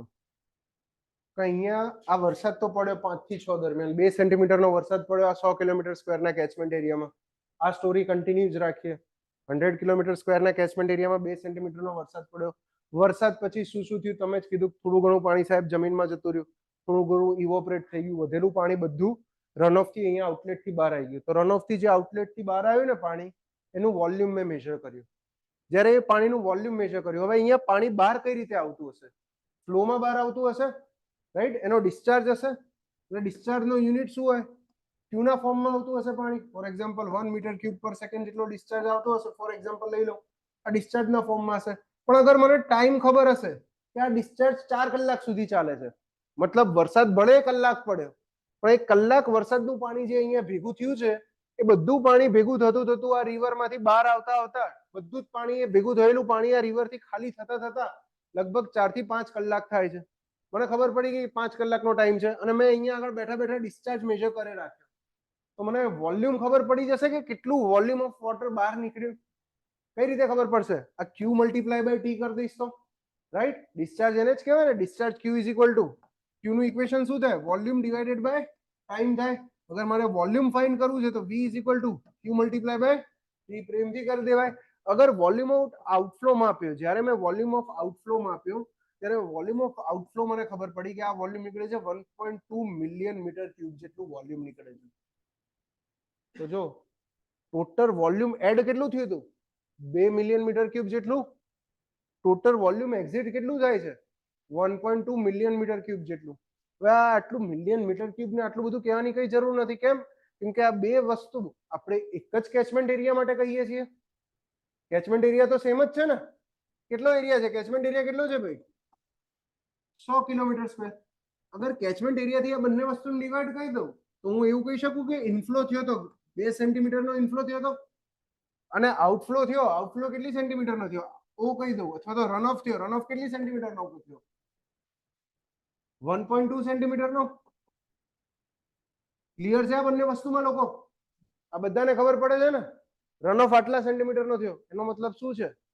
વરસાદ કરતા રન ઓફ કેવો હોય? વધારે હોય કે ઓછો હોય? સીધી વાત છે. અગર વરસાદ 10 ઇંચ પડશે તો રન ઓફ 10 ઇંચ થી ઓછો જ જનરેટ થશે, કાં તો પૂરેપૂરો રન ઓફ જનરેટ થઈ જશે 10 ઇંચ જેટલો, રાઈટ? આ યાદ રાખજો. પપ્પા કરતા દીકરો હંમેશા નાનો હોય. અગર હરખું છે, મોટું લાગે, ડાઉટ લાગે તો લોચા હોય, કઈક ક્યાંક ડખો પડ્યો છે એમ, આજુબાજુ ચેક કરી લેવું. કઈ વસ્તુ છે? રન ઓફ હંમેશા જનરેટ થશે રેનફોલના કારણે, રાઈટ? તો આ રન ઓફ અને રેનફોલનો જે રેશિયો છે આપણે આગળ જોયું. Run of depth, run of depth મતલબ રન ઓફ ને પણ ડેપ્થની અંદર જ મેજર કરશું. એ તો જોઈએ લીધું 1.2 સેન્ટીમીટર. કઈ રીતે ડેપ્થમાં નીકાળશું? Run of depth divided by rainfall depth. આ જ વસ્તુને કહીશું આપણે run of coefficient R naught. અને નીકાળો આ વસ્તુ માટે. રન ઓફ ડેપ્થ કેટલી છે આપણા કેસમાં? 1.2 સેન્ટીમીટર. રેનફોલ ડેપ્થ કેટલી છે? 2 સેન્ટીમીટર. તો રન ઓફ કોફિશિયન્ટ કેટલો આવશે? 0.6. ક્યારે રન ઓફ કોફિશિયન્ટ 1 કરતા વધી શકે? ના વધે. હાલ જ કીધું ને, પપ્પા હંમેશા મોટા હોય, રાઈટ? તો જો હાઇલાઇટ કરી દો આ વસ્તુ કે run of coefficient are not is equal to run of depth divided by rainfall depth. હવે હું બેઝિક ક્વેશ્ચન પૂછું, રન ઓફ કેવા એરિયામાં વધારે થશે?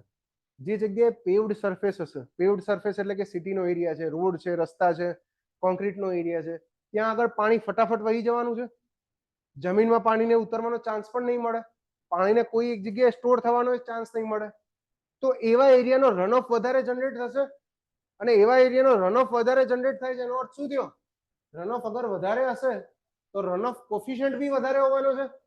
તો સિમેન્ટ કોન્ક્રીટના પેવ્ડ એરિયા વાળો એરિયા હોય તો એનો રન ઓફ કોફિશિયન્ટ ઘણી વખત 0.9 સુધી જાય, 0.98 પણ જાય, નાનો એરિયા હોય તો, રાઈટ? અગર બંજર જમીન છે, જંગલ છે, માની લો કોઈ જ જગ્યાએ પેવ્ડ સરફેસ જ નથી, ઓછી માટી છે, આખો એરિયામાં ઘાસ જ છે, તો એવી જગ્યાએ પાણી જમીનમાં વધારે ઉતરશે, એવી જગ્યાએ રન ઓફ ઓછો જનરેટ થશે, તો એવી જગ્યાનો રન ઓફ કોફિશિયન્ટ કેવો હશે? ઓછો હશે. તો એવાનો રન ઓફ કોફિશિયન્ટ 0.5, ઘણી જગ્યાએ 0.3 પણ હોય રન ઓફ કોફિશિયન્ટ, રાઈટ? આ જ વસ્તુ પરથી ઘણી વખત ક્વેશ્ચન પૂછે છે. કેવો ક્વેશ્ચન પૂછે છે? તમને ડેટા આપે છે. કેવા ડેટા આપે છે? જો આ જગ્યાએ P is equal to rainfall લખું છું, રેનફોલ તમે જાતે જ નીકાળીને કહો. Rainfall is equal to 5 centimetre અને run of coefficient are not is equal to 0.7. તો ભાઈ રન ઓફ ની ડેપ્થ કહો કેટલી થાય? ભાઈ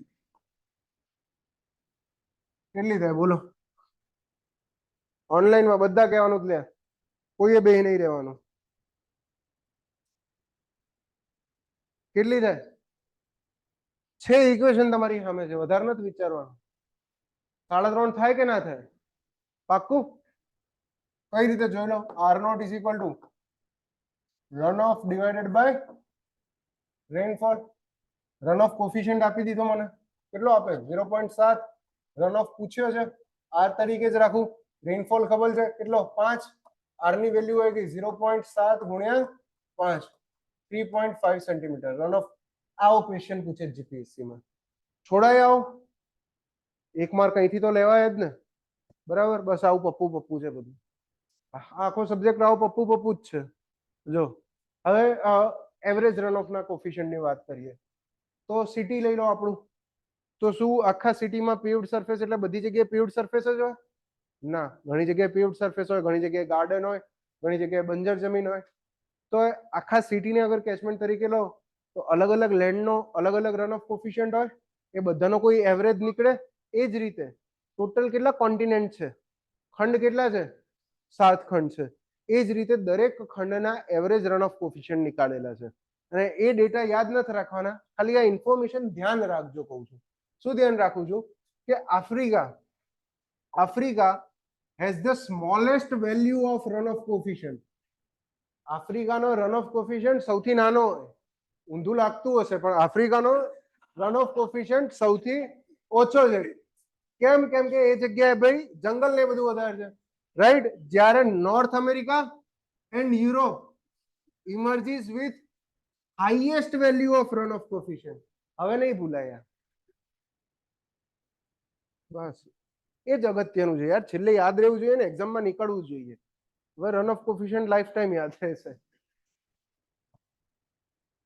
નેક્સ્ટ જોઈ લો, application of hydrology in engineering. આ તમારું હોમવર્ક છે, આખું પેજ ઘેરથી કાલે વાંચીને આવવાનું છે. આખું પેજ અંગ્રેજીમાં લખ્યું મસ્ત, બરાબર? કાલે ઘેરથી વાંચીને આવવાનું છે. અને ડેમો લેક્ચરની લિંક હજી 3-4 દિવસ સુધી મોકલીશું. ફાઉન્ડેશન 3 વાળા જે નવા છે હાલ ટેન્શન ના લો, ક્લાસમાં આવો, બેઝિક ભણો, 2-4 દાડા મજા કરો, બરાબર? પછી બધી વાર્તા કરશું. ઓનલાઈન ની અંદર કોઈને કઈ ડાઉટ કે કઈ ડિફિકલ્ટી આટલે સુધી કોઈને કઈ પૂછવું હોય પૂછી લો. આ હોમવર્કમાં વાંચીને આવવાનું આખો પોઈન્ટ. હું પીડીએફ લેક્ચરની રોજ ક્લાસ પછી મૂકી દઈશ. યુઝ્યુઅલ જે આપણું સિસ્ટમ છે એ જ સિસ્ટમ છે. તમારા ગ્રુપમાં લેક્ચરની પીડીએફ આવી જશે. આટલી વસ્તુ કાલે વાંચીને આવવા જોઈએ. હું આમાંથી તમને ક્વેશ્ચન્સ પણ કરીશ, બરાબર? વાંચજો અને એ વાંચેલાને સમજવાનો ટ્રાય કરજો કે લખેલું જ શું, શબ્દો શું કહેવા માંગે છે. આવતીકાલથી આપણે ભણશું ડાયરેક્ટ પ્રેસિપિટેશન. છે આગળ? છે. એક કામ કરો ને, ભણી લઈએ. આટલું જ તો છે, 2 પેજ છે. જમવાનું રોજનો પ્રશ્ન લાગે ત્યારે જમવાનું. પીજી એ કેટલા વાગે હોય જમવાનું ત્યાં? પતવા આવ્યું? ના ના, હજી જ ચાલુ થાય 8 વાગે. 7 વાગે ચાલુ થઈ જાય, કઈ વાંધો નહીં. જમી લો, આવતીકાલે આટલેથી ચાલુ કરશું, બરાબર? મેં માની લીધું એવું, મેં માની લીધું એવું. તમે કહેતા જ નહીં કે એનથી લેવા દેવા નહીં, મેં બિલીવ કરી લીધું એ. ઠીક છે, કાલે મળીએ 6:30 વાગે. Okay done, thank you. એક જ દિવસ મને જોઈ લેવા દો. આજે બધા સાહેબોની ટ્રાન્સફર ને પ્રમોશન થયા છે અમારા ત્યાં, એટલે નવા સાહેબ કાલે કયા આવે એ ખબર પડે મને, બરાબર? જૂના સાહેબમાં ટેન્શન નતું, એ તો 5 વાગે હું આવીને બેહી રહેતો હતો અહીંયા આગળ. તમે રોજ જોતા હશો, ઘણી વાર બેઠો હું, એટલે કાલે ખબર પડે. અગર એટલે કાલનો ટાઈમ 6:30 રાખ્યો છે, બાકી હું પરમ દિવસથી પછી 6 વાગે જ કરી દઈશ, ઠીક છે? અને સન્ડે ટાઈમ કાઢજો, marathon. Okay, thank you very much, મળીએ.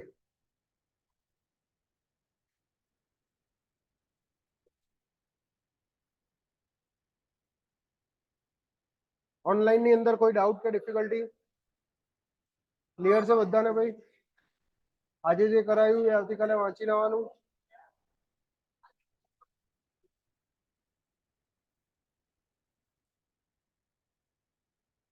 ઓકે, લેક્ચરમાં મજા આવી કે ખબર પડે છે કે નહીં? ખાલી એમને એમ બેઠા છો?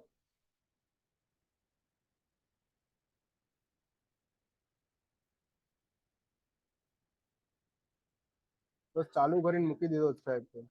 ઓકે, ભલે, કઈ વાંધો નહીં. Thank you very much. આવજો. જય હિન્દ.